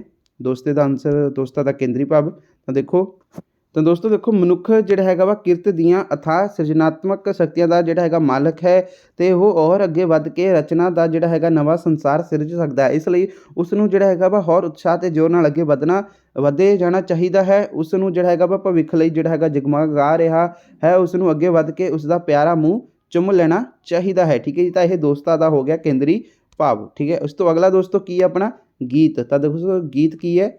ਹਾਂਜੀ, ਗੀਤ ਹੈਗਾ ਦੋਸਤੋ ਸ਼ਿਵ ਕੁਮਾਰ ਬਟਾਲਵੀ ਦੀ ਇਹ ਰਚਨਾ ਹੈ। ਤਾਂ ਦੋਸਤੋ ਦੇਖੋ ਇਸ ਦਾ ਆਨਸਰ ਵੀ। ਤਾਂ ਦੇਖੋ ਦੋਸਤੋ ਗੀਤ ਕਵਿਤਾ ਸ਼ਿਵ ਕੁਮਾਰ ਦੀ ਰਚਨਾ ਹੈ। ਇਹ ਜਿਹੜਾ ਹੈਗਾ ਵਾ ਵਿਸ਼ਾਦ ਗੀਤ ਹੈ। ਠੀਕ ਹੈ। ਇਸ ਦਾ ਕੇਂਦਰੀ ਭਾਵ ਇਹ ਹੈ ਕਿ ਬਿਰਰੀ ਪ੍ਰੀਤਮ ਪ੍ਰੇਮਿਕਾ ਦੇ ਵਿਰੋਹ ਕਾਰਨ ਇੰਨਾ ਦੁਖੀ ਅਤੇ ਵਿਸ਼ਾਦਗ੍ਰਸਤ ਹੁੰਦੀ ਹੈ ਕਿ ਉਹ ਚਾਹੁੰਦਾ ਹੈ ਕਿ ਹੁਣੇ ਉਸ ਨੂੰ ਜਿਹੜਾ ਹੈਗਾ ਵਿਰਹ ਦੀ ਭੱਠੀ ਵਿੱਚ ਇੰਨਾ ਭੁੰਨੇ ਕਿ ਉਹ ਛੇਤੀ ਮਰ ਜਾਵੇ। ਤਾਂ ਇਸ ਦਾ ਆਨਸਰ ਇਸ ਤਰ੍ਹਾਂ ਦਾ ਕੁਝ ਬਣੇਗਾ। ਅਤੇ ਅਗਲਾ ਪ੍ਰਸ਼ਨ ਦੋਸਤੋ ਕੀ ਹੈ? ਹਾਂਜੀ, ਤਾਂ ਅਗਲਾ ਦੋਸਤੋ ਤੁਹਾਨੂੰ ਨਾ 2-3 ਹੋਰ ਜਿਹੜੇ ਹੈਗੇ ਕੇਂਦਰੀ ਭਾਵ ਕਰਾ ਦੇਣਾ, ਤਾਂ ਕਿ ਤੁਹਾਨੂੰ ਅਗਰ ਇਹਨਾਂ ਤੋਂ ਇਲਾਵਾ ਕੋਈ ਹੋਰ ਆ ਜਾਵੇ ਤਾਂ ਤੁਸੀਂ ਉਸ ਨੂੰ ਵੀ ਕਰਨ ਜੋਗੇ ਹੋਵੋ। ਤਾਂ ਟੁਕੜੀ ਜਗ ਤੋਂ ਨਿਆਰੀ। ਤਾਂ ਦੇਖੋ ਟੁਕੜੀ ਜਗ ਤੋਂ ਨਿਆਰੀ ਕਵਿਤਾ ਭਾਈ ਵੀਰ ਸਿੰਘ ਦੀ ਲਿਖੀ ਹੋਈ ਹੈ। ਇਸ ਕਵਿਤਾ ਵਿੱਚ ਭਾਈ ਸਾਹਿਬ ਨੇ ਕਸ਼ਮੀਰ ਦੀ ਕੁਦਰਤੀ ਸੁੰਦਰਤਾ ਨੂੰ ਬੜੇ ਹੀ ਰਸਮਾਈ ਢੰਗ ਨਾਲ ਬਿਆਨ ਕੀਤਾ ਹੈ। ਇਸ ਦਾ ਕੇਂਦਰੀ ਭਾਵ ਹੇਠ ਲਿਖੇ ਅਨੁਸਾਰ ਹੈ। ਕਸ਼ਮੀਰ ਦੀ ਧਰਤੀ ਦੁਨੀਆ ਭਰ ਦੀ ਵਿੱਚ ਜਿਹੜੀ ਹੈਗੀ ਨਿਆਰੀ ਧਰਤੀ ਹੈ। ਇਸ ਦਾ ਨਿਰਮਾਣ ਕੁਦਰਤ ਦੇਵੀ ਨੇ ਆਪ ਕੀਤਾ ਹੈ, ਜਿਸ ਕਰਕੇ ਇਸ ਵਿੱਚ ਅਸਮਾਨੀ ਸੁੰਦਰਤਾ ਝਲਕਦੀ ਹੈ। ਇਸ ਵਿੱਚ ਅਰਸ਼ੀ ਰਮਜ਼ਾਂ ਝਲਕਦੀਆਂ ਪ੍ਰਤੀਤ ਹੁੰਦੀਆਂ ਹਨ। ਅਤੇ ਅਗਲਾ ਦੋਸਤੋ ਹੈਗਾ ਤੁਹਾਡਾ ਕਿ ਪੁਰਾਣੇ ਪੰਜਾਬ ਨੂੰ ਆਵਾਜ਼ਾਂ। ਇਹ ਵੀ ਵੈਰੀ ਇੰਪੋਰਟੈਂਟ ਆ ਦੋਸਤੋ। ਪੁਰਾਣੇ ਪੰਜਾਬ ਨੂੰ ਆਵਾਜ਼ਾਂ ਕਵਿਤਾ ਪ੍ਰੋਫੈਸਰ ਪੂਰਨ ਸਿੰਘ ਦੀ ਰਚਨਾ ਹੈ। ਇਹ ਇੱਕ ਰੋਮਾਂਟਿਕ ਕਵਿਤਾ ਹੈ, ਜਿਸ ਵਿੱਚ ਕਵੀ ਨੇ ਪੁਰਾਣੇ ਪੰਜਾਬ ਸੱਭਿਆਚਾਰ ਲਈ ਆਪਣਾ ਮੋਹ ਅਤੇ ਉਦੇਰਵੇ ਨੂੰ ਬਿਆਨ ਕੀਤਾ ਹੈ। ਇਸ ਦਾ ਕੇਂਦਰੀ ਭਾਵ ਹੇਠ ਲਿਖੇ ਅਨੁਸਾਰ ਹੈ। ਤਾਂ ਦੇਖੋ ਵਰਤਮਾਨ ਪੰਜਾਬੀ ਜੀਵਨ ਵਿੱਚ ਪੁਰਾਤਨ ਜਿਹੜਾ ਹੈਗਾ ਪੰਜਾਬੀ ਜੀਵਨ ਵਾਲਾ ਜਿਹੜਾ ਹੈਗਾ ਰਸ ਖੁੱਲ੍ਹਾ, ਖੁਸ਼ੀਆਂ ਮਿੱਠਟ ਅਤੇ ਆਪਣਾ ਸਰਲਤਾ, ਸਾਦਗੀ ਅਤੇ ਰੰਗੀਨੀਆਂ ਉੱਡ ਗਈਆਂ ਹਨ। ਅਤੇ ਇਸ ਦੀ ਥਾਂ ਦੋਸਤੋ ਬੇਰਸੀ, ਬੇਸਵਾਦੀ, ਫਿੱਕਾਪਨ ਅਤੇ ਪੈਸੇ ਦੇ ਪ੍ਰੇਮ ਪ੍ਰਧਾਨ ਹੋ ਗਿਆ ਹੈ। ਅੱਜ ਕੱਲ੍ਹ ਇਸ ਵਿੱਚ ਪੁਰਾਣੇ ਵਹਿਮ ਮੁੱਕ ਗਏ ਹਨ, ਪਰ ਅਸੀਂ ਕੁਝ ਨਹੀਂ ਖੱਟਿਆ, ਅਸੀਂ ਆਪਣੀਆਂ ਸਾਰੀਆਂ ਖੁਸ਼ੀਆਂ ਗਵਾ ਲਈਆਂ ਹਨ। ਅਤੇ ਇੱਕ ਹੋਰ ਇਹ ਲਾਸਟ ਵਾਲੀ ਆ ਤਾਜ ਮਹਿਲ। ਇਹ ਵੀ ਵੈਰੀ ਇੰਪੋਰਟੈਂਟ ਹੈ, ਇਹ ਵੀ ਕਰ ਲਓ। ਤਾਂ ਦੇਖੋ ਦੋਸਤੋ ਤਾਜ ਮਹਿਲ ਪ੍ਰੋਫੈਸਰ ਪੂਰਨ ਸਿੰਘ ਦੀ ਲਿਖੀ ਹੋਈ ਪ੍ਰਗਤਵਾਦੀ ਕਵਿਤਾ ਹੈ। ਇਸ ਦਾ ਕੇਂਦਰੀ ਭਾਵ ਹੇਠ ਲਿਖੇ ਅਨੁਸਾਰ ਹੈ। ਤਾਜ ਮਹਿਲ ਸਧਾਰਨ ਨਜ਼ਰਾਂ ਨੂੰ ਬਹੁਤ ਸੋਹਣਾ ਲੱਗਦਾ ਹੈ, ਪਰ ਇਸ ਦੀ ਉਸਾਰੀ ਲੱਖਾਂ ਜਿਹੜੇ ਹੈਗੇ ਰੋਂਦੇ ਕਰਲਾਉਂਦੇ ਮਜ਼ਦੂਰਾਂ ਅਤੇ ਮਜ਼ਦੂਰਨੀਆਂ ਤੋਂ ਜਿਹੜਾ ਹੈਗਾ ਜਬਰੀ ਵਗਰਾ ਕੇ ਕਰਵਾਈ ਗਈ ਹੈ। ਇਸ ਕਰਕੇ ਅਜਿਹੇ ਹੁਸਨ ਨੂੰ ਸੱਚਮੁੱਚ ਦਾ ਹੁਸਨ ਨਹੀਂ ਕਿਹਾ ਜਾ ਸਕਦਾ, ਸਗੋਂ ਇਹ ਇੱਕ ਧੋਖਾ ਹੈ। ਠੀਕ ਹੈ ਜੀ। ਤਾਂ ਦੋਸਤੋ ਇਹ ਹੋ ਗਏ ਆਪਣੇ ਜਿਹੜੇ ਸੀਗੇ ਤੁਹਾਡੇ ਠੀਕ ਹੈ ਜੀ। ਕੇਂਦਰੀ ਭਾਵ ਜੋ ਕਿ ਅਸੀਂ ਤੁਹਾਨੂੰ ਕਰਾ ਦਿੱਤੇ ਨੇ ਕੁਝ ਹੋਰ ਵੀ, ਠੀਕ ਹੈ, ਜਾਂ 3 ਤਾਂ ਕਰ ਹੀ ਲਏ, ਤੇ 3 ਤੋਂ ਇਲਾਵਾ ਹੋਰ 3 ਕਰ ਲਏ ਜੋ ਕਿ ਵੈਰੀ ਇੰਪੋਰਟੈਂਟ ਹੈਗੇ ਆ। ਤੇ ਦੋਸਤੋ ਇੱਕ ਹੋਰ ਗੱਲ, ਜਿਨ੍ਹਾਂ ਨੇ ਪੂਰਾ ਵਧੀਆ ਤੋਂ ਰਿਵੀਜ਼ਨ ਕਰਨੀ ਹੈ, ਠੀਕ ਹੈ ਜੀ, ਤਾਂ ਅਸੀਂ ਸ਼ਾਂਤੀ ਗੈਸ ਪੇਪਰ ਵੀ ਅਪਲੋਡ ਕਰ ਚੁੱਕੇ ਹਾਂ, ਠੀਕ ਹੈ ਜੀ। 2-3 ਦਿਨ ਪਹਿਲਾਂ ਮੈਂ ਉਹ ਵੀ ਅਪਲੋਡ ਕਰ ਦਿੱਤੀ ਹੈ। ਉਹਦੀ ਵੀਡੀਓ ਵੀ ਤੁਹਾਨੂੰ ਮੈਂ ਲਿੰਕ ਦੇ ਵਿੱਚ ਦੇ ਦੇਣਾ, ਡਿਸਕ੍ਰਿਪਸ਼ਨ ਬਾਕਸ ਦੇ ਵਿੱਚ ਲਿੰਕ ਦਿੱਤਾ ਹੋਇਆ ਵਾ, ਤੁਸੀਂ ਉੱਥੋਂ ਜਾ ਕੇ ਉਸ ਨੂੰ ਵੀ ਦੇਖ ਸਕਦੇ ਹੋ, ਠੀਕ ਹੈ। ਤੇ ਅਗਲਾ ਹੈ ਦੋਸਤੋ, ਕਿਸੇ ਇੱਕ ਕਹਾਣੀ ਦਾ ਜਿਹੜਾ ਹੈਗਾ ਸਾਰ ਆਪਣੇ ਸ਼ਬਦਾਂ ਵਿੱਚ ਲਿਖੋ। ਸਾਂਝ, ਤਾਂ ਦੋਸਤੋ ਸਾਂਝ ਕਹਾਣੀ ਇਹ ਆਪਾਂ ਜਿਹੜਾ ਹੈਗਾ ਪਿਛਲਾ ਮਾਡਲ ਟੈਸਟ ਪੇਪਰ ਕੀਤਾ ਸੀ ਨਾ, ਮਾਡਲ ਟੈਸਟ ਨਹੀਂ ਸੌਰੀ ਕੁਐਸਚਨ ਪੇਪਰ ਸੀਗਾ ਜਿਹੜਾ ਬੋਰਡ ਦਾ 17 ਵਾਲਾ, ਠੀਕ ਹੈ ਜੀ। ਉਹਦੇ ਵਿੱਚ ਅਸੀਂ ਇਹ ਸਾਂਝ ਕਹਾਣੀ ਨੂੰ ਪੂਰੀ ਵਧੀਆ ਨਾਲ ਐਕਸਪਲੇਨ ਕਰ ਚੁੱਕੇ ਹਾਂ, ਜਿਵੇਂ ਕਿ ਤੁਸੀਂ ਆਹ ਦੇਖ ਸਕਦੇ ਹੋ। ਤਾਂ ਦੋਸਤੋ ਜਿਹੜੀ ਪਿਛਲੀ ਵੀਡੀਓ ਆ, ਠੀਕ ਹੈ ਜੀ, ਉਹ ਦੇਖ ਲਓ। ਉਹਦੇ ਵਿੱਚ ਮੈਂ ਤੁਹਾਨੂੰ ਆਹ ਜਿਹੜਾ ਸਾਂਝ ਕਹਾਣੀਆਂ, ਠੀਕ ਹੈ, ਪੂਰੇ ਵਧੀਆ ਨਾਲ ਸਮਝਾ ਦਿੱਤੀ ਆ, ਕਿਉਂਕਿ ਦੁਬਾਰਾ ਫਿਰ ਉਸ ਚੀਜ਼ ਨੂੰ ਸਮਝਾਈਏ, ਆਪਾਂ ਸਾਂਝ ਦੀ ਜਗ੍ਹਾ 'ਤੇ ਕੋਈ ਹੋਰ ਕਹਾਣੀ ਕਰ ਲੈਂਦੇ ਹਾਂ, ਠੀਕ ਹੈ ਜੀ। ਕਿਉਂਕਿ ਸਾਂਝ ਮੈਂ ਪਿਛਲੀ ਵੀਡੀਓ ਦੇ ਵਿੱਚ ਸਮਝਾ ਚੁੱਕਿਆ ਮੈਂ, ਤੁਸੀਂ ਪਿਛਲੀ ਵੀਡੀਓ ਦੇਖ ਲਓ। ਪਿਛਲੀ ਵੀਡੀਓ ਦਾ ਲਿੰਕ ਮੈਂ ਡਿਸਕ੍ਰਿਪਸ਼ਨ ਬਾਕਸ ਦੇ ਵਿੱਚ ਪਾ ਦਿੱਤਾ ਵਾ, ਠੀਕ ਹੈ ਜੀ। 25:29 ਤੇ ਮੈਂ ਇਹ ਸਟਾਰਟ ਕੀਤਾ ਵਾ, 25 ਮਿੰਟ 29 ਸੈਕਿੰਡ ਤੋਂ ਸਟਾਰਟ ਹੋਇਆ ਵਾ ਸਾਂਝ, ਠੀਕ ਹੈ ਜੀ। ਉਸ ਨੂੰ ਦੇਖ ਲਿਓ, ਠੀਕ ਹੈ ਜੀ। ਤੇ ਹੋਰ ਉਹਦੇ ਪਿਛਲੀ ਹੀ ਵੀਡੀਓ ਦੇ ਵਿੱਚ ਦੋਸਤੋ ਮੈਂ ਕੀ ਕਰਾਇਆ ਵਾ ਤੁਹਾਨੂੰ, ਤੇ ਇੱਕ ਹੋਰ ਆਹ ਜਿਹੜਾ ਹੈਗਾ ਮਾੜਾ ਬੰਦਾ ਕਹਾਣੀ ਵੀ ਤੁਹਾਨੂੰ ਕਢਾਈ ਹੈ, ਠੀਕ ਹੈ ਜੀ। ਤਾਂ ਮਾੜਾ ਬੰਦਾ ਵੀ ਕਰ ਲਿਓ, ਇਹ ਵੀ ਇੰਪੋਰਟੈਂਟ ਆ ਬਹੁਤ। ਇਹ ਦੋਸਤੋ 32 ਮਿੰਟ 5 ਸੈਕਿੰਡ ਤੇ ਤੁਹਾਨੂੰ ਕਰਵਾਈ ਹੈ, ਇੱਥੋਂ ਜਾ ਕੇ ਤੁਸੀਂ ਇਸ ਨੂੰ ਦੇਖ ਸਕਦੇ ਹੋ, ਠੀਕ ਹੈ ਜੀ। ਤੇ ਹੁਣ ਦੋਸਤੋ ਆਪਾਂ ਚਲੋ ਦੇਖਦੇ ਹਾਂ, ਇੱਕ ਵਾਰੀ ਦੇਖ ਲਓ ਦੋਸਤੋ। ਆਹ ਸੀਗਾ ਆਪਣਾ ਵੇਟ, ਇੱਥੇ ਦਿਖਾਉਣਾ। ਤਾਂ ਦੋਸਤੋ ਦੇਖੋ, ਸਾਂਝ ਤੇ ਸੱਤਿਆ ਸਹੀ। ਸਾਂਝ ਦਾ ਤੁਹਾਨੂੰ ਮੈਂ ਦੱਸ ਦਿੱਤਾ ਕਿ ਪਿਛਲੀ ਵੀਡੀਓ ਵਿੱਚ ਦੇਖ ਲਓ, ਸੱਤਿਆ ਸਹੀ ਆਪਾਂ ਕਰਦੇ ਹਾਂ, ਚਲੋ ਠੀਕ ਹੈ ਜੀ। ਤਾਂ ਆਹ ਦੇਖੋ ਦੋਸਤੋ, ਹਾਂ ਇਹ ਤਾਂ ਸੌਰੀ ਸਾਂਝ ਹੀ ਆ, ਇਹ ਤੁਹਾਨੂੰ ਮੈਂ ਪਿਛਲੀ ਵੀਡੀਓ ਦੇ ਵਿੱਚ ਕਰਾ ਚੁੱਕਿਆ ਵਾ। ਇਸ ਦੀ ਐਕਸਪਲੇਨੇਸ਼ਨ, ਉਸਦਾ ਲਿੰਕ ਮੈਂ ਡਿਸਕ੍ਰਿਪਸ਼ਨ ਬਾਕਸ ਵਿੱਚ ਦੇ ਰੱਖਿਆ, ਤੁਸੀਂ ਦੇਖ ਲਓ। ਬਾਕੀ ਇੱਥੋਂ ਵੀ ਦੇਖ ਲਓ, ਅਗਰ ਕਿਸੇ ਨੇ ਦੇਖਣਾ ਪੜ੍ਹਨਾ ਤਾਂ ਇੱਥੋਂ ਵੀ ਪੜ੍ਹ ਲਵੇ, ਠੀਕ ਹੈ ਜੀ। ਬਾਕੀ ਪਿਛਲੀ ਵੀਡੀਓ ਦੇ ਵਿੱਚ ਮੈਂ ਹੀ ਤੁਹਾਨੂੰ ਸਮਝਾ ਦਿੱਤਾ ਹੈ, ਠੀਕ ਹੈ ਜੀ। ਤੇ ਉਹਦੇ ਵਿੱਚ ਤੁਸੀਂ ਉਸ ਨੂੰ ਵੀ ਪੜ੍ਹ ਸਕਦੇ ਹੋ, ਬਾਕੀ ਇੱਥੋਂ ਵੀ ਤੁਸੀਂ ਪੜ੍ਹ ਲਓ, ਤਾਂ ਕੋਈ ਇਸ਼ੂ ਨਹੀਂ ਹੈਗਾ, ਠੀਕ ਹੈ ਜੀ। ਤਾਂ ਹੁਣ ਦੋਸਤੋ ਚਲੋ ਦੇਖਦੇ ਹਾਂ ਸੱਤਿਆ ਸਹੀ, ਠੀਕ ਹੈ। ਸੱਤਿਆ ਸਹੀ ਕੀ ਹੈ, ਤਾਂ ਦੇਖੋ ਦੋਸਤੋ, ਸੱਤਿਆ ਸਹੀ ਕਹਾਣੀ ਨੂੰ ਸੰਖੇਪ ਕਰਕੇ ਲਿਖੋ। ਗੱਡੀ ਵਿੱਚ ਸਫ਼ਰ ਕਰ ਰਹੀ ਲੇਖਿਕਾ ਨੇ ਇੱਕ ਮੰਗਤੇ ਨੂੰ ਇਹ ਗੀਤ ਗਾਉਂਦੇ ਸੁਣਿਆ ਕਿ ਜਦੋਂ ਵੀਰ ਭਗਤ ਸਿੰਘ ਦੱਤ ਨੂੰ ਦਿੱਤੀ ਫਾਂਸੀ ਦੀ ਹੁਕਮ ਸੁਣਾ, ਉਹਦੀ ਹੋਵਣ ਵਾਲੀ ਨਾਰ ਨੂੰ ਕਿਸੇ ਪਿੰਡ ਵਿੱਚ ਦੱਸਿਆ ਜਾ, ਠੀਕ ਹੈ। ਲੇਖਿਕਾ ਨੇ ਇਹ ਦੇਖਿਆ ਕਿ ਜਿਹੜਾ ਹੈਗਾ ਵਾ ਸਟੇਸ਼ਨ 'ਤੇ ਆ ਗਿਆ ਸੀ, ਠੀਕ ਹੈ ਜੀ। ਸਟੇਸ਼ਨ ਜਿਹੜਾ ਹੈਗਾ ਆ ਗਿਆ ਸੀ, ਅਤੇ ਜਿਹੜਾ ਹੈਗਾ ਵਾ ਦੋਸਤੋ ਮੰਗਤਾ ਇੱਕ ਡੱਬੇ ਵਿੱਚ ਉਤਰ ਕੇ ਦੂਸਰੇ ਡੱਬੇ ਵਿੱਚ ਚੜ੍ਹ ਗਿਆ। ਲੇਖਿਕਾ ਨੇ ਸੋਚਣ ਲੱਗੀ, ਜਿਹੜੀ ਲੇਖਿਕਾ ਸੀ ਉਹ ਸੋਚਣ ਲੱਗ ਪਈ ਕਿ ਜਦੋਂ ਸਰਦਾਰ ਭਗਤ ਸਿੰਘ ਨੂੰ ਇਸ ਗਾਣੇ ਅਨੁਸਾਰ ਫਾਂਸੀ ਦੀ ਸਜ਼ਾ ਸੁਣਾਈ ਦਿੱਤੀ ਹੋਵੇਗੀ, ਤਾਂ ਫਿਰ ਜਿਹੜਾ ਹੈਗਾ ਵਾ ਸਰਦਾਰ ਭਗਤ ਸਿੰਘ ਨੂੰ ਜਿਹੜੀ ਹੈਗੀ ਫਾਂਸੀ ਦੀ ਸਜ਼ਾ ਸੁਣਾਈ ਦਿੱਤੀ ਗਈ ਹੋਵੇਗੀ, ਤਾਂ ਉਸਦੀ ਜਿਹੜੀ ਮੰਗੇਤਰ ਦੇ ਦਿਲ 'ਤੇ ਕੀ ਵਾਪਰਿਆ ਹੋਵੇਗਾ। ਇਸ ਨੂੰ ਸੋਚਣ ਲਈ ਲੇਖਿਕਾ ਦੇ ਵਿਚਾਰ ਇਸ ਤਰ੍ਹਾਂ ਦੌੜ ਰਹੇ ਸਨ, ਜਿਸ ਤਰ੍ਹਾਂ ਗੱਡੀ ਦੇ ਨਾਲ ਜਿਹੜੀ ਹੈਗੀ ਆ ਧਰਤੀ ਦੇ ਰੁੱਖ ਦੌੜ ਰਹੇ ਹੋਣ, ਠੀਕ ਹੈ ਜੀ। ਤੇ ਲੇਖਿਕਾ ਸੋਚੀ ਉਸਦੀ ਪਿੰਡ ਚਲੀ ਗਈ। ਸੋਚਦੀ ਯਾਨੀ ਕਿ ਉਹ ਵਿਚਾਰ ਹੀ ਕਰ ਰਹੀ ਹੈ, ਸੱਚਮੁੱਚ ਨਹੀਂ ਗਈ, ਮਨ ਦੇ ਵਿੱਚ ਹੀ ਉਹ ਸੋਚ ਰਹੀ ਹੈ, ਠੀਕ ਹੈ ਜੀ। ਤਾਂ ਇੱਥੇ ਨੂੰ ਦੇਖੋ, ਜਿੱਥੇ ਸਰਦਾਰ ਭਗਤ ਸਿੰਘ ਦੀ ਮੰਗੇਤਰ ਇੱਕ ਸੋਹਣੀ ਕੁੜੀ ਬੈਠੀ ਚਰਖਾ ਕੱਤ ਰਹੀ ਸੀ, ਲੇਖਿਕਾ ਦੇ ਪੁੱਛਣ 'ਤੇ ਉਸਨੇ ਦੱਸਿਆ ਕਿ ਇੱਜ਼ਤ ਖਾਤਰ ਉਸਦੀ ਉਮਰ ਇਸੇ ਤਰ੍ਹਾਂ ਜਿਹੜੀ ਹੈਗੀ ਬਤੀਤ ਹੋ ਗਈ। ਉਸਨੇ ਮਿਹਨਤ ਕੀਤੀ, ਠੀਕ ਹੈ ਜੀ, ਤੇ ਕੱਤਿਆ, ਤੇ ਉਸਨੇ ਦੋਸਤੋ ਫਿਰ ਜਿਹੜਾ ਹੈਗਾ ਪੀਸਿਆ ਤੇ ਮਜ਼ਦੂਰੀ ਕੀਤੀ, ਪਰ ਭਗਤ ਸਿੰਘ ਦੇ ਨਾਂ ਨੂੰ ਜਿਹੜਾ ਹੈਗਾ ਲਾਜ ਨਹੀਂ ਲੱਗਣ ਦਿੱਤਾ। ਲੇਖਿਕਾ ਦੇ ਪੁੱਛਣ 'ਤੇ ਉਸ ਦੇ ਮਾਪਿਆਂ ਨੂੰ ਉਸ ਨੂੰ ਜਿਹੜਾ ਹੈਗਾ ਉਸਦਾ ਕੋਈ ਖਿਆਲ ਨਹੀਂ ਹੈ। ਉਸਦਾ ਜਿਹੜਾ ਹੈਗਾ ਵਾ ਉਸ ਜਵਾਬ ਦਿੱਤਾ ਕਿ ਕੋਈ 1-2 ਦਿਨਾਂ ਜਾਂ ਫਿਰ ਮਹੀਨਿਆਂ ਦਾ ਮਾਮਲਾ ਨਹੀਂ ਸੀ, ਇਹ ਤਾਂ ਸਾਰੇ ਜੀਵਨ ਦਾ ਵਾਸ ਸੀ। ਮਾਪੇ ਕਿੰਨਾ ਕੁ ਚਿਰ ਕਰ ਸਕਦੇ ਹਨ, ਠੀਕ ਹੈ। ਫਿਰ ਉਸ ਨੂੰ ਜਿਹੜਾ ਹੈਗਾ ਵਾ ਬੁਰਾ ਭਲਾ ਆਖਦੇ, ਜੋ ਜਿਹੜਾ ਹੈਗਾ ਦੋਸਤੋ ਵਿਚਕਾਰ ਹੀ ਛੱਡ ਗਿਆ ਸੀ। ਅੱਗੇ ਦੋਸਤੋ ਲੇਖਿਕਾ ਨੇ ਕਿਹਾ ਕਿ ਸਰਕਾਰ ਤੋਂ ਉਸ ਨੂੰ ਜਿਹੜੀ ਕਿ ਸਹਾਇਤਾ ਮਿਲ ਸਕਦੀ ਹੈ। ਉਸ ਦਾ ਜਵਾਬ ਦਿੱਤਾ ਕਿ ਸ਼ਹੀਦੀ ਮੰਗੇਤਰ ਹੋ ਕੇ ਸਹਾਇਤਾ ਮੰਗਣੀ ਚੰਗੀ ਨਹੀਂ ਲੱਗਦੀ। ਅਜਿਹੀਆਂ ਗੱਲਾਂ ਸੁਣ ਕੇ ਲੇਖਿਕਾ ਦਾ ਦਿਲ ਜਿਹੜਾ ਹੈਗਾ ਵਾ ਇਸ ਮਹਾਨ ਕੁੜੀ ਦੇ ਪੈਰ ਚੁੰਮਣ ਲਈ ਜਿਹੜਾ ਹੈਗਾ ਕੀਤਾ। ਉਹ ਬਹੁਤ ਹੀ ਜਿਹੜੀ ਹੈਗੀ ਆ ਸਿੱਧਕ ਵਾਲੀ ਤੇ ਸਿਰੜੀ ਸੀ, ਠੀਕ ਹੈ ਜੀ। ਲੇਖਿਕਾ ਦੇ ਪੁੱਛਣ 'ਤੇ ਉਸਨੇ ਦੱਸਿਆ ਕਿ ਮੈਂ ਉਸ ਸ਼ਹੀਦ ਦੇ ਪਿੰਡ ਕਿਵੇਂ ਜਾ ਸਕਦੀ ਹਾਂ ਜਿਸ ਨੇ ਮੈਨੂੰ ਸਿਹਰੇ ਬਣ ਕੇ ਲੈ ਕੇ ਆਉਣਾ ਸੀਗਾ। ਲੇਖਕ ਨੇ ਕਿਹਾ ਕਿ ਇਹ ਗੱਲ ਬਹੁਤ ਪੁਰਾਣੀ ਹੋ ਗਈ ਹੈ, ਪਰ ਉਸ ਝੱਟ ਉੱਤਰ ਦਿੱਤਾ ਕਿ ਇਹ ਤਾਂ ਅਜੇ ਕੱਲ੍ਹ ਦੀ ਹੈ, ਠੀਕ ਹੈ। ਸ਼ਹੀਦੀ ਮੰਗੇਤਰ ਨੇ ਦੱਸਿਆ ਕਿ ਇੱਕ ਵਾਰ ਜਿਹੜਾ ਹੈਗਾ ਵਾ ਭਗਤ ਸਿੰਘ ਨੇ ਉਸ ਨੂੰ ਘਰੋਂ ਬੁਲਾ ਕੇ ਆਖਿਆ ਸੀ ਕਿ ਮੈਨੂੰ ਅਜੇ ਕੰਮ ਹੈ, ਮੈਂ ਛੇਤੀ ਆ ਕੇ ਵਿਆਹ ਕਰਾਵਾਂਗਾ, ਪਰ ਉਹ ਅਜੇ ਤੱਕ ਨਹੀਂ ਆਇਆ, ਮੈਂ ਉਡੀਕ ਰਹੀ ਹਾਂ। ਲੇਖਿਕਾ ਨੂੰ ਇੱਕ ਗੀਤ ਯਾਦ ਆਇਆ ਕਿ ਸਾਡਾ ਘਰ ਸਜਣੀਏ ਐਡੀ ਦੂਰ ਤਾਂ ਨਹੀਂ ਸੀ ਕਿ ਉਮਰ ਭਰ ਫੇਰਾ ਨਾ ਪਾਇਆ, ਠੀਕ ਹੈ। ਤਾਂ ਇਹਨਾਂ ਸ਼ਬਦਾਂ ਦੀ ਤੜਪ ਉਸ ਦੇ ਜਿਹੜੇ ਹੈਗੇ ਆ ਮੂੰਹ 'ਤੇ ਦਿਖਾਈ ਦੇ ਰਹੀ ਸੀ, ਠੀਕ ਹੈ। ਲੇਖਿਕਾ ਨੇ ਸ਼ਹੀਦ ਦੀ ਮੰਗੇਤਰ ਨੂੰ ਲੰਬੀ ਉਮਰ ਵਾਲੀ ਹੋਣ ਦੀ ਅਸੀਸ ਦਿੱਤੀ। ਉਸ ਨੇ ਜਿਹੜਾ ਹੈਗਾ ਆਖਿਆ ਕਿ ਮੈਨੂੰ ਲੰਬੀ ਉਮਰ ਦੀ ਲੋੜ ਨਹੀਂ ਹੈ, ਮੈਂ ਤਾਂ ਇਹ ਦਿਨ ਬੜੀ ਹੀ ਮੁਸ਼ਕਿਲ ਨਾਲ ਜਿਹੜੇ ਹੈਗੇ ਲੰਘਾ ਰਹੀ ਹਾਂ। ਲੇਖਿਕਾ ਨੇ ਗੱਲ ਬਦਲਣ ਲਈ ਆਖਿਆ ਕਿ ਉਸ ਨਾਲ ਜਿਹੜਾ ਹੈਗਾ ਸ਼ਹਿਰ ਚੱਲੇ ਹੋ, ਉਸ ਦੀ ਭੈਣ ਦਾ ਵਿਆਹ ਹੈ। ਸ਼ਹੀਦ ਦੀ ਮੰਗੇਤਰ ਨੇ ਜਵਾਬ ਦਿੱਤਾ ਕਿ ਖੁਸ਼ੀਆਂ ਦੇ ਮੌਕੇ ਜਿਹੜਾ ਹੈਗਾ ਉਸ ਪਾਸੋਂ ਝੱਲੇ ਨਹੀਂ ਜਾਂਦੇ। ਠੀਕ ਹੈ ਜੀ। ਅਤੇ ਉਹ ਗਮਾਂ ਤੋਂ ਇੱਕ ਪਲ ਵੀ ਦੂਰ ਨਹੀਂ ਰਹਿ ਸਕਦੀ। ਕਈ ਵਾਰੀ ਉਹ ਸੋਚਦੀ ਹੈ ਕਿ ਕੋਈ ਆ ਕੇ ਇਹ ਕਹੇ ਕਿ ਉਹ ਮਰਿਆ ਨਹੀਂ ਹੈ, ਯਾਨੀ ਕਿ ਜਿਹੜੇ ਹੈਗੇ ਆ ਭਗਤ ਸਿੰਘ ਜਿਹੜੇ ਹੈਗੇ ਮਰੇ ਨਹੀਂ ਹੈ, ਉਹਨਾਂ ਨੂੰ ਫਾਂਸੀ ਨਹੀਂ ਲੱਗੀ ਹੈ, ਉਹ ਜਿਉਂਦੇ ਹਨ। ਉਹ ਸੱਚੀ ਹੀ ਜਿਹੜਾ ਹੈਗਾ ਆ ਜਾਣ ਤਾਂ ਉਹ ਜਿਹੜੀ ਹੈਗੀ ਆ ਉਹ ਇਹਨਾਂ ਤਕਦੀਰਾਂ ਨੂੰ ਆਖੇ ਦੂਰ ਨਾ ਖਲੋਵੇ। ਉਹ ਵੀ ਕਿਸੇ ਦੀ ਭੈਣ ਹੈ, ਕਿਸੇ ਦੀ ਧੀ ਹੈ। ਲੇਖਕਾਂ ਨੇ ਉਸ ਨੂੰ ਦੱਸਿਆ ਕਿ ਸਾਡਾ ਦੇਸ਼ ਬਹੁਤ ਹੀ ਉੱਨਤੀ ਕਰ ਰਿਹਾ ਹੈ, ਸਰਦਾਰ ਭਗਤ ਸਿੰਘ ਦੇ ਸੁਪਨੇ ਪੂਰੇ ਹੋ ਰਹੇ ਹਨ। ਉਸ ਨੂੰ ਵੀ ਨਵੇਂ ਜਿਹੜੇ ਹੈਗੇ ਆ ਚੜ੍ਹੇ ਵਰੇ ਵਿੱਚ ਕੋਈ ਹਿੱਸਾ ਪਾਉਣਾ ਚਾਹੀਦਾ ਹੈ। ਇਹ ਸੁਣ ਕੇ ਉਸਦੇ ਮੂੰਹ ਉੱਤੇ ਜਿਹੜੀ ਹੈਗੀ ਉਦਾਸੀ ਛਾ ਗਈ ਅਤੇ ਉਹ ਲੇਖਕਾਂ ਵੱਲ ਜਿਹੜੀ ਹੈਗੀ ਆ ਤੱਕਣ ਲੱਗ ਪਈ, ਜਿਵੇਂ ਉਹ ਕਹਿ ਰਹੀ ਹੋਵੇ, ਪਿਛਲਾ ਵਰਾ ਰੋ ਕੇ ਤੁਰ ਚੱਲਿਆ, ਅਗਲਾ ਵੀ ਖੜਾ ਉਦਾਸ, ਕਿਹੜੇ ਤੇ ਮੁੰਨੀ ਸਰਾਪਿਆ, ਤੂੰ ਮੁੜ ਨਾ ਪੁੱਛੀ ਬਾਤ। ਠੀਕ ਹੈ ਜੀ। ਤਾਂ ਅੱਗੇ ਦੋਸਤੋ ਲੇਖਕਾਂ ਦੇ ਪੁੱਛਣ 'ਤੇ ਉਸ ਨੂੰ ਜਿਹੜਾ ਹੈਗਾ ਵੱਡਾ ਔਖਾ ਜਿਹੜਾ ਹੈਗਾ ਲਿਆ, ਜਿਵੇਂ ਆਖ ਰਹੀ ਹੋਵੇ ਕਿ ਚਾਨਣੀਆਂ ਰਾਤਾਂ ਉਸ ਨੂੰ ਪੁੱਛਦੀਆਂ ਹਨ, ਤੇਰੀ ਨੀਂਦ ਕਿੱਥੇ ਗਈ, ਤੇਰੀ ਸੂਰਤ ਕਿੱਥੇ ਖੋ ਗਈ। ਲੇਖਕਾਂ ਨੇ ਉਸ ਨੂੰ ਮੂੰਹ ਵੱਲ ਤੱਕਿਆ, ਨਾਨਕ ਸਤਿਆ ਜਾਣੀਏ ਜੇ ਬਰੇਟੇ ਚੁੱਟ ਮਰੇ ਨੇ। ਠੀਕ ਹੈ ਜੀ। ਤਾਂ ਜਦੋਂ ਇਸ ਤੁਕ ਅੱਗੇ ਲੇਖਕਾਂ ਦਾ ਸਿਰ ਝੁਕਿਆ ਤਾਂ ਉਸਦੀ ਨਜ਼ਰ ਮੰਗੇਤਰ ਦੀ ਜਿਹੜੀ ਹੈਗੀ ਟੁੱਟੀ ਹੋਈ ਜੁੱਤੀ 'ਤੇ ਪਈ। ਉਸਦੀ ਕਮੀਜ਼ ਨੂੰ ਵੀ ਟਾਕੀਆਂ ਲੱਗੀਆਂ ਹੋਈਆਂ ਸਨ।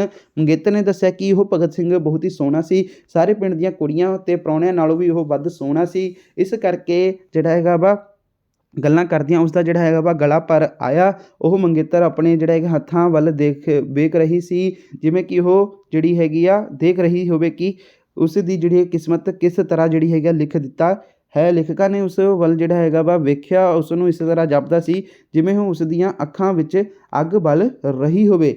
ਲੇਖਕਾਂ ਨੇ ਇਉਂ ਹੀ ਜਾਪ ਰਿਹਾ ਸੀਗਾ ਕਿ ਜਿਵੇਂ ਉਹ ਨਾਗਣ ਦਾ ਰੂਪ ਧਾਰਨ ਕਰ ਲਈ ਹੋਵੇ, ਭਗਤ ਸਿੰਘ ਦੇ ਸਾਰੇ ਕਾਤਲਾਂ ਨੂੰ ਉਹ ਦੱਸ ਰਹੀ ਹੋਵੇ। ਲੇਖਕਾਂ ਨੇ ਉਸ ਨੂੰ ਦਾ ਜਿਹੜਾ ਹੈਗਾ ਵਾ ਉਸਦਾ ਦਰਦ ਵੰਡਾਇਆ, ਆਖਿਆ ਕਿ ਉਹ ਉਸ ਨੂੰ ਜਿਹੜਾ ਹੈਗਾ ਉਦਾਸ ਨਹੀਂ ਹੋਣਾ ਚਾਹੀਦਾ ਹੈ। ਸਰਦਾਰ ਭਗਤ ਸਿੰਘ ਕੇਵਲ ਉਸਦਾ ਹੀ ਨਹੀਂ ਸਗੋਂ ਸਭ ਦਾ ਸੀ। ਉਸਦੇ ਮਰਨ ਦਾ ਦੁੱਖ ਉਸ ਨੂੰ ਹੀ ਨਹੀਂ ਸਗੋਂ ਸਾਰੇ ਦੇਸ਼ ਨੂੰ ਹੈ। ਇਸ ਤਰ੍ਹਾਂ ਜਿਹੜੇ ਹੈਗੀਆਂ ਨੇ ਅੱਖਾਂ ਵਿੱਚ ਜਿਹੜੇ ਹੈਗਾ ਅਥਰੂ ਆ ਗਏ। ਠੀਕ ਹੈ ਜੀ। ਅਤੇ ਲੇਖਕਾਂ ਨੇ ਸੋਚਿਆ ਕਿ ਧਰਤੀ ਆਕਾਸ਼ ਵੀ ਉਸ ਨੂੰ ਤਸੱਲੀ ਦਿੰਦੇ ਹੋਣਗੇ। ਲੇਖਿਕਾ ਇਹ ਸੋਚ ਰਹੀ ਸੀ ਕਿ ਗੱਡੀ ਖੜੀ ਹੋ ਗਈ, ਸਟੇਸ਼ਨ ਆ ਚੁੱਕਾ ਸੀ। ਠੀਕ ਹੈ ਜੀ। ਅਤੇ ਉਹ ਮਤਲਬ ਲੇਖਿਕਾ ਇੱਥੇ ਸੋਚ ਰਹੀ ਸੀਗੀ। ਠੀਕ ਹੈ ਜੀ। ਉਹ ਗਈ ਨਹੀਂ ਸੀਗੀ, ਮਤਲਬ ਸੋਚ ਹੀ ਰਹੀ ਸੀ ਆਪਣੇ ਮਾਈਂਡ ਦੇ ਵਿੱਚ। ਸਟੇਸ਼ਨ ਆ ਚੁੱਕਾ ਸੀਗਾ ਅਤੇ ਉਹੀ ਮੰਗਤਾ ਉੱਥੇ ਉਹੀ ਪਹਿਲਾ ਗੀਤ ਜਦੋਂ ਉਹ ਵੀਰ ਭਗਤ ਸਿੰਘ ਦੱਤ ਨੂੰ ਗਾਉਂਦਾ ਹੋਇਆ ਡੱਬੇ ਦੇ ਅੱਗੇ ਦੀ ਗੁਜ਼ਰ ਰਿਹਾ ਸੀ। ਠੀਕ ਹੈ ਜੀ। ਤਾਂ ਇਹ ਇੱਥੇ ਹੋ ਗਿਆ। ਅਤੇ ਦੋਸਤੋ ਸਤਿਆ ਸਹੀ ਕਰ ਲਿਆ ਆਪਾਂ। ਸਾਂਝ ਪਿਛਲੀ ਵੀਡੀਓ ਦੇ ਮੈਂ ਤੁਹਾਨੂੰ ਕਹਿ ਦਿੱਤਾ ਕਿ ਦੇਖ ਲਓ। ਅਤੇ ਦੋਸਤੋ ਚਲੋ ਸਾਂਝ ਦੀ ਜਗ੍ਹਾ ਆਪਾਂ ਇੱਕ ਹੋਰ ਕਹਾਣੀ ਇੱਥੇ ਕਰ ਲੈਂਦੇ ਹਾਂ। ਤੁਸੀਂ ਕਹੋਗੇ ਸਰ ਨੇ ਕਰਾਇਆ ਨਹੀਂ। ਠੀਕ ਹੈ। ਤਾਂ ਦੇਖੋ ਦੋਸਤੋ ਆਪਾਂ ਨੀਲੀ ਕਰ ਲੈਂਦੇ ਹਾਂ। ਠੀਕ ਹੈ ਜੀ। ਆ ਵੀ ਵੈਰੀ ਇੰਪੋਰਟੈਂਟ ਆ। ਠੀਕ ਹੈ ਜੀ। ਸਾਂਝ ਤੋਂ ਬਾਅਦ ਅਗਲੀ ਦੂਸਰੀ ਕਹਾਣੀ ਇਹ ਸਾਡੀ ਨੀਲੀ ਹੀ ਆ। ਅਤੇ ਬਾਕੀ ਹੋਰ ਵੀ ਜਿਵੇਂ ਕਿ ਆਪਣਾ ਦੇਸ਼ ਹੋ ਗਿਆ ਦੋਸਤੋ, ਘਰ ਜਾਂ ਆਪਣੇ। ਠੀਕ ਹੈ ਜੀ। ਤਾਂ ਇਹ ਆਪਾਂ ਸ਼ਾਂਤੀ ਗੈਸ ਪੇਪਰ ਜਿਹੜਾ ਕਰਾਇਆ ਸੀ ਨਾ, ਉਹਦੇ ਵਿੱਚ ਇਹ ਕਵਰ ਕੀਤੇ ਹੋਏ ਹਨ, ਤੁਸੀਂ ਉਹ ਵੀ ਦੇਖ ਲਿਓ। ਠੀਕ ਹੈ ਜੀ। ਉਸਦਾ ਲਿੰਕ ਮੈਂ ਡਿਸਕ੍ਰਿਪਸ਼ਨ ਬਾਕਸ ਦੇ ਵਿੱਚ ਦੇ ਰੱਖਿਆ ਹੈ। ਠੀਕ ਹੈ ਜੀ। ਤਾਂ ਆਪਾਂ ਨੀਲੀ ਕਰਦੇ ਹਾਂ। ਦੇਖੋ ਦੋਸਤੋ ਨੀਲੀ ਕਹਾਣੀ ਕਰਤਾਰ ਸਿੰਘ ਦੁੱਗਲ ਦੀ ਰਚਨਾ ਹੈ। ਇਹ ਕਹਾਣੀ ਜਿਹੜਾ ਹੈਗਾ ਇੱਕ ਗਊ ਦੇ ਮਨ ਭਾਵਾਂ ਨੂੰ ਉਗਾੜਦੀ ਹੈ, ਜੋ ਕਿ ਇੱਕ ਮਾਂ ਹੈ ਅਤੇ ਆਪਣੀ ਬੱਚੀ ਦੇ ਮਰਨ 'ਤੇ ਉਸਦੀ ਮਮਤਾ ਜਿਹੜੀ ਹੈਗੀ ਆ ਬਲੁੰਦਰੀ ਜਾਂਦੀ ਹੈ, ਪਰ ਗਵਾਲਾ ਉਸਦੇ ਮਾਨਸਿਕ ਦੁੱਖ ਨੂੰ ਸਮਝਣ ਤੋਂ ਅਸਮਰਥ ਰਹਿੰਦਾ ਹੈ। ਕਹਾਣੀ ਵਿੱਚ ਅਸੀਂ ਦੇਖਦੇ ਹਾਂ ਕਿ ਨੀਲੀ ਨਾਂ ਦੀ ਜਿਹੜੀ ਹੈਗੀ ਇੱਕ ਗੋਰੇ ਰੰਗ ਦੀ ਸੋਹਣੀ ਅਤੇ ਸਿਹਤਮੰਦ ਗਾਂ ਸੀ। ਕਹਾਣੀਕਾਰ ਦੀ ਪਤਨੀ ਨੇ ਬਹੁਤ ਸਾਰੀਆਂ ਗਾਇਆਂ ਵਿੱਚੋਂ ਇਹ ਗਾਂ ਪਸੰਦ ਕਰਕੇ ਇਸ ਦੇ ਦੁੱਧ ਦਾ ਹੀ ਜਿਹੜਾ ਹੈਗਾ ਭਾਅ ਮੁਕਾਇਆ ਸੀ। ਗਵਾਲਾ ਹਰ ਰੋਜ਼ ਸਵੇਰੇ ਨੀਲੀ ਨੂੰ ਉਹਨਾਂ ਦੇ ਘਰ ਲੈ ਆਉਂਦਾ ਅਤੇ ਨਾਲ ਹੀ ਮਸਾਲੇ ਵਾਲੇ ਚਾਰੇ ਦੀ ਟੋਕਰੀ ਵੀ ਲੈ ਆਉਂਦਾ। ਉਹ ਉਸ ਦੇ ਅੱਗੇ ਚਾਰਾ ਰੱਖ ਕੇ ਉਹਨਾਂ ਦਾ ਦੁੱਧ ਚੋ ਕੇ ਦੇ ਜਾਂਦਾ। ਦੁੱਧ ਦਾ ਭਾਅ ਚੁਕਾਉਣ ਵੇਲੇ ਗਵਾਲਾ ਨਾਲ ਗਾਂ ਨੂੰ ਦਾਣਾ ਅਤੇ ਆਪਣੇ ਹੈਗੇ ਆ ਬੜੇਵੇ ਅਤੇ ਖੱਲ ਵਾਲਾ ਜਿਹੜਾ ਹੈਗਾ ਵਾ ਚਾਰਾ ਖਵਾਉਣ ਦੀ ਸ਼ਰਤ ਤੈਅ ਹੋਈ ਸੀ, ਕਿਉਂਕਿ ਚੰਗੀ ਖੁਰਾਕ ਵਾਲੇ ਪਸ਼ੂ ਦਾ ਦੁੱਧ ਵੀ ਚੰਗਾ ਹੁੰਦਾ ਹੈ। ਇਸੇ ਤਰ੍ਹਾਂ ਕਈ ਮਹੀਨੇ ਬੀਤ ਗਏ। ਇੱਕ ਵਾਰੀ ਜਿਹੜਾ ਹੈਗਾ ਵਾ ਨੀਲੀ ਨਵੇਂ ਦੁੱਧ ਹੋਣ ਕਰਕੇ ਦੁੱਧ ਦੇਣਾ ਛੱਡ ਗਈ, ਪਰ ਕੁਝ ਸਮੇਂ ਪਿੱਛੋਂ ਹੀ ਨੀਲੀ ਆਪਣੀ ਸੁੰਦਰ ਬੱਚੀ ਨਾਲ ਦੁੱਧ ਦੇਣ ਆਉਣ ਲੱਗ ਪਈ ਅਤੇ ਉਹ ਨੀਲੀ ਦਾ ਸਾਰਾ ਦੁੱਧ ਖਰੀਦ ਲੈਂਦੇ। ਕਹਾਣੀਕਾਰ ਦੀ ਪਤਨੀ ਗਵਾਲੇ ਨੂੰ ਹਰ ਰੋਜ਼ ਕਹਿੰਦੀ ਕਿ ਉਹ ਬੱਚੀ ਲਈ ਕੁਝ ਦੁੱਧ ਛੱਡਿਆ ਕਰੇ, ਇਸੇ ਤਰ੍ਹਾਂ ਜਿਹੜਾ ਹੈਗਾ ਵਾ ਉਹ ਚੰਗੀ ਗਾਂ ਬਣੇਗੀ। ਪਰ ਗਵਾਲਾ ਇਸ ਬਾਰੇ ਆਪਣੀ ਮਰਜ਼ੀ ਕਰਦਾ ਅਤੇ ਨੱਕ ਵਿੱਚ ਗੁਣਗੁਣਾ ਛੱਡਦਾ। ਠੀਕ ਹੈ। ਫਿਰ ਦੋਸਤੋ ਹੁਣ ਕਿਉਂਕਿ ਜਿਹੜੀ ਹੈਗੀ ਬੱਚੀ ਦੇ ਮੂੰਹ ਮਾਰਨ 'ਤੇ ਨੀਲੀ ਦੁੱਧ ਲਾ ਦਿੰਦੀ ਸੀ, ਇਸ ਕਰਕੇ ਗਵਾਲੇ ਨੇ ਮਸਾਲੇ ਦੀ ਟੋਕਰੀ ਲਾਉਣੀ ਬੰਦ ਕਰ ਦਿੱਤੀ ਸੀ। ਪਰ ਕਹਾਣੀਕਾਰ ਅਤੇ ਉਸਦੀ ਪਤਨੀ 'ਤੇ ਸ਼ਿਕਾਇਤ ਕਰਨ 'ਤੇ ਉਹ ਕਹਿੰਦਾ ਕਿ ਉਹ ਸ਼ਾਮ ਨੂੰ ਤੂੜੀ ਵਿੱਚ ਰਲਾ ਕੇ ਉਸ ਨੂੰ ਹਰ ਰੋਜ਼ ਮਸਾਲਾ ਖਵਾਉਂਦਾ ਹੈ। ਠੀਕ ਹੈ ਜੀ। ਕਹਾਣੀਕਾਰ ਦੀ ਜਿਹੜੀ ਹੈਗੀ ਪਤਨੀ ਖਪਦੀ ਰਹਿੰਦੀ ਕਿ ਦੁੱਧ ਪਾਣੀ ਵਰਗਾ ਮਿਲਦਾ ਹੈ। ਠੀਕ ਹੈ ਜੀ। ਅਤੇ ਜਿਹੜਾ ਹੈਗਾ ਗਵਾਲਾ ਬੱਚੀ ਲਈ ਦੁੱਧ ਨਹੀਂ ਬਚਾਉਂਦਾ, ਜਿਸ ਕਰਕੇ ਉਹ ਹੱਡੀਆਂ ਦੀ ਮੁੱਠ ਬਣਦੀ ਜਾ ਰਹੀ ਹੈ। ਗਵਾਲਾ ਕਹਿੰਦਾ ਹੈ ਕਿ ਗਾਂ ਦੁੱਧ ਜਿਹੜੀ ਹੈਗੀ ਛੁਪਾ ਲੈਂਦੀ ਹੈ ਅਤੇ ਉਹ ਬੱਚੀ ਦੁਆਰਾ ਥਣਾਂ ਨੂੰ ਵਾਰ-ਵਾਰ तुस मारन की गल दस के उन्होंने जिहड़ा हैगा झूठे करदा। एक दिन बच्छी मर गई, ठीक है जी। गवाला निक्का जिहा मूँह बना के कहानी करदे घर कह गया कि राती बच्छी मरण करके नीली ने कुछ खाधा पीता नहीं, इस करके अज दुध का नागा रहेगा, यानी कि अज दुध नहीं आएगा, ठीक है। कहानीकार दी पत्नी नूं गुस्सा तो बहुत सी पर वह चुप कर रही, ठीक है जी। अगले दिन सवेरे नीली कहानीकार दे कोठी के सामने गेट के बाहर आके खड़ी हो गई, ठीक है। गवाला मसाले की टोकरी लैके आ गया। पहला नीली तुस मार के गेट खोल दिंदी सी, पर अज वो चुपचाप खड़ी सी ते वो उदास सी, ठीक है। तो फिर दोस्तों की होया कि गवाला आया तो गेट खोल के वो, ठीक है, उसके पिछे पिछे नीली अंदर आ गई। गवाले ने मसाले की टोकरी रख के हथ मार के उसकी खुशबू खिलारन लगा।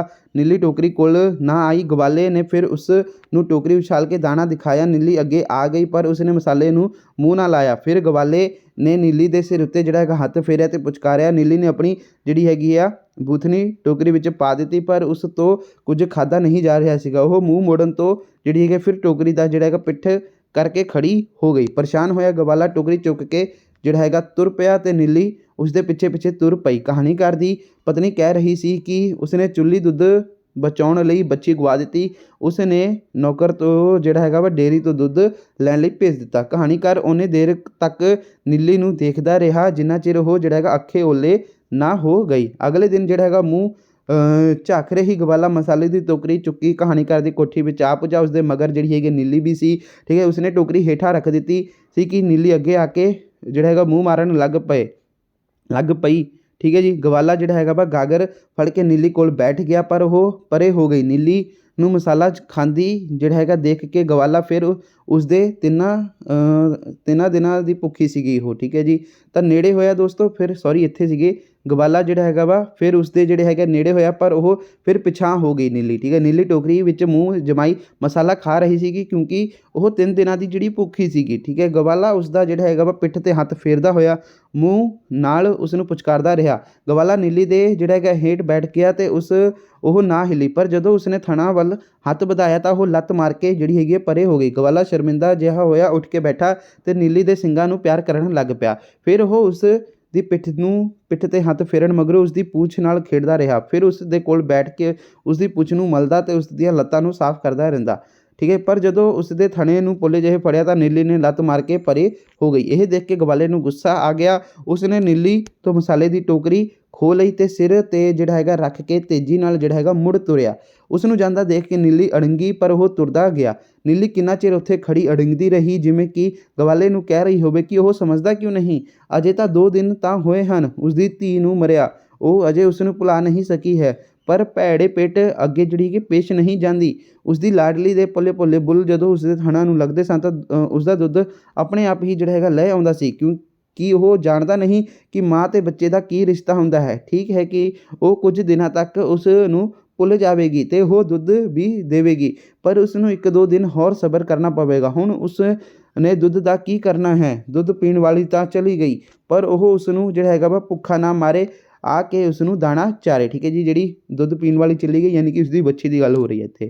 ਠੀਕ ਹੈ ਜੀ, ਤਾਂ ਬਸ ਦੋਸਤੋ ਇੱਥੇ ਇਹ ਕਹਾਣੀ ਜਿਹੜੀ ਹੈਗੀ ਸਮਾਪਤ ਹੋ ਜਾਂਦੀ ਆ। ਅਤੇ ਇੱਕ ਹੋਰ ਦੋਸਤੋ ਜਿਵੇਂ ਕਿ ਆਹ ਆਪਣਾ ਦੇਸ਼ ਆ, ਠੀਕ ਹੈ ਜੀ, ਇਹਦੀ ਦੋਸਤੋ ਇਹ ਵੀ ਚਲੋ ਕਰ ਹੀ ਲੈਂਦੇ ਹਾਂ। ਆਪਣਾ ਦੇਸ਼ ਕਹਾਣੀ ਨੂੰ ਸੰਖੇਪ ਵਿੱਚ ਲਿਖੋ, ਠੀਕ ਹੈ ਜੀ, ਤਾਂ ਇਸ ਦਾ ਵੀ ਆਪਾਂ ਦੇਖਦੇ ਹਾਂ। ਚਲੋ ਤਾਂ ਦੇਖੋ ਦੋਸਤੋ, ਆਪਣਾ ਦੇਸ਼ ਕਹਾਣੀ ਪੰਜਾਬ ਦੇ ਪ੍ਰਸਿੱਧ ਕਹਾਣੀਕਾਰ ਸੰਤੋਖ ਸਿੰਘ ਧੀਰ ਦੀ ਇਹ ਰਚਨਾ ਹੈ। ਇਸ ਕਹਾਣੀ ਵਿੱਚ ਜਿਹੜਾ ਹੈਗਾ ਲੇਖਕ ਨੇ ਅਜੋਕੇ ਯੁੱਗ ਦੇ ਦੇਸ਼ ਪ੍ਰੇਮ ਦੀ ਭਾਵਨਾ ਜਿਹੜੀ ਹੈਗੀ ਆ ਨਿਵਕਲੇ ਢੰਗ ਨਾਲ ਪੇਸ਼ ਕੀਤੀ ਹੈ। ਲੇਖਕ ਦੱਸਦਾ ਹੈ ਕਿ ਕਿਸੇ ਵਿਅਕਤੀ ਨੂੰ ਉਹ ਦੇਸ਼ ਹੀ ਆਪਣਾ ਲੱਗਦਾ ਹੈ ਜਿੱਥੇ ਉਹ ਜੰਮਿਆ ਪਲਿਆ ਅਤੇ ਰਹਿ ਰਿਹਾ ਹੁੰਦਾ ਹੈ। ਦੇਸ਼ ਨਾਲ ਉਸ ਦੀ ਭਾਵਕ ਸਾਂਝ ਹੁੰਦੀ ਹੈ। ਠੀਕ ਹੈ ਜੀ, ਤਾਂ ਕਹਾਣੀ ਵਿੱਚ ਅਸੀਂ ਦੇਖਦੇ ਹਾਂ ਕਿ 2 ਭਰਾ, ਠੀਕ ਹੈ ਜੀ, 16 ਸਾਲ ਪਹਿਲਾਂ ਜਦੋਂ ਉਹ 1 ਅਤੇ 2 ਸਾਲ ਦੇ ਸਨ ਤਾਂ ਆਪਣੇ ਮਾਤਾ ਪਿਤਾ ਨਾਲ ਕੈਨੇਡਾ ਚਲੇ ਗਏ ਸੀਗੇ। ਠੀਕ ਹੈ ਜੀ, ਤਾਂ ਇੱਥੇ ਇਸ ਲਈ ਇਸ ਕਹਾਣੀ ਦਾ ਨਾਮ ਆਪਣਾ ਦੇਸ਼ ਹੈ। ਠੀਕ ਹੈ ਜੀ, ਉਹਨਾਂ ਦਾ ਆਪਣਾ ਦੇਸ਼ ਤਾਂ ਭਾਰਤ ਸੀਗਾ, ਪਰ ਉਹ ਕੈਨੇਡਾ ਚਲੇ ਗਏ ਸੀਗੇ।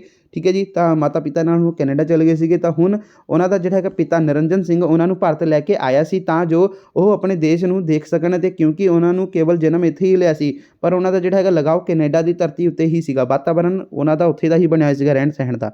ਕੈਨੇਡਾ ਵਿੱਚ ਉਹਨਾਂ ਦੇ ਘਰ ਪੰਜਾਬੀ ਬੋਲੀ ਜਾਂਦੀ ਸੀ, ਪਰ ਉਹਨਾਂ ਦਾ ਜਿਹੜਾ ਹੈਗਾ ਲੱਭੋ ਲਿਹਾਜ਼ ਅੰਗਰੇਜ਼ੀ ਢੰਗ ਦਾ ਹੀ ਰਹਿ ਰਿਹਾ ਸੀ। ਠੀਕ ਹੈ ਜੀ, ਸਾਡੇ ਪੰਜਾਬੀ ਘਰਾਂ ਵਿੱਚ ਆਮ ਤੌਰ 'ਤੇ ਵਰਤੇ ਜਾਣ ਵਾਲੇ ਸ਼ਬਦ ਮੇਜ਼, ਬਾਰੀ, ਬੂਹਾ ਆਦਿ ਉਹਨਾਂ ਦੀ ਸਮਝ ਤੋਂ ਬਾਹਰ ਸਨ। ਅੱਗੇ ਦੋਸਤੋ ਨਿਰੰਜਨ ਪੜ੍ਹਿਆ ਲਿਖਿਆ ਅਤੇ ਸੂਝਵਾਨ ਅਤੇ ਅਗਾਂਹ ਵਧੂ ਵਿਅਕਤੀ ਸੀ। ਇੱਥੇ ਜਿਹੜਾ ਹੈਗਾ ਉਹ ਇੱਥੇ ਟੀਚਰ ਲੱਗਿਆ ਹੋਇਆ ਸੀਗਾ। ਉਹ ਚੰਗੇਰੇ ਜਿਹੜਾ ਹੈਗਾ ਦੋਸਤੋ ਜੀਵਨ ਲਈ ਨੌਕਰੀ ਛੱਡ ਕੇ ਕੈਨੇਡਾ ਚਲਾ ਗਿਆ ਸੀ ਅਤੇ ਅੱਜ ਕੱਲ੍ਹ ਉਹ ਵੈਨਕੂਵਰ ਵਿੱਚ ਰਹਿ ਰਿਹਾ ਸੀਗਾ। ਆਪ ਤਾਂ ਉਹ ਦੋਸਤੋ ਪੂਰਾ ਪੰਜਾਬੀ ਸੀ, ਪਰ ਉਸਦੇ ਆਪਣੇ ਪੁੱਤਰਾਂ ਬਾਰੇ ਉਸਨੂੰ ਚਿੰਤਾ ਜਿਹੀ ਲੱਗੀ ਰਹਿੰਦੀ ਸੀਗੀ, ਜਿਹੜੀ ਕਿ ਉੱਥੇ ਰਹਿੰਦੇ ਸਾਰੇ ਪੰਜਾਬੀਆਂ ਦੀ ਸਾਂਝੀ ਸੀ। ਉਹ ਆਪਣੇ ਪੁੱਤਰ ਨੂੰ ਭਾਰਤ ਜਾਂ ਫਿਰ ਪੰਜਾਬ ਦੇ ਬਾਰੇ ਉਹ ਸਭ ਕੁਝ ਦੱਸਦਾ ਹੁੰਦਾ ਸੀ ਜੋ ਉਸ ਲਈ ਜ਼ਰੂਰੀ ਸੀ।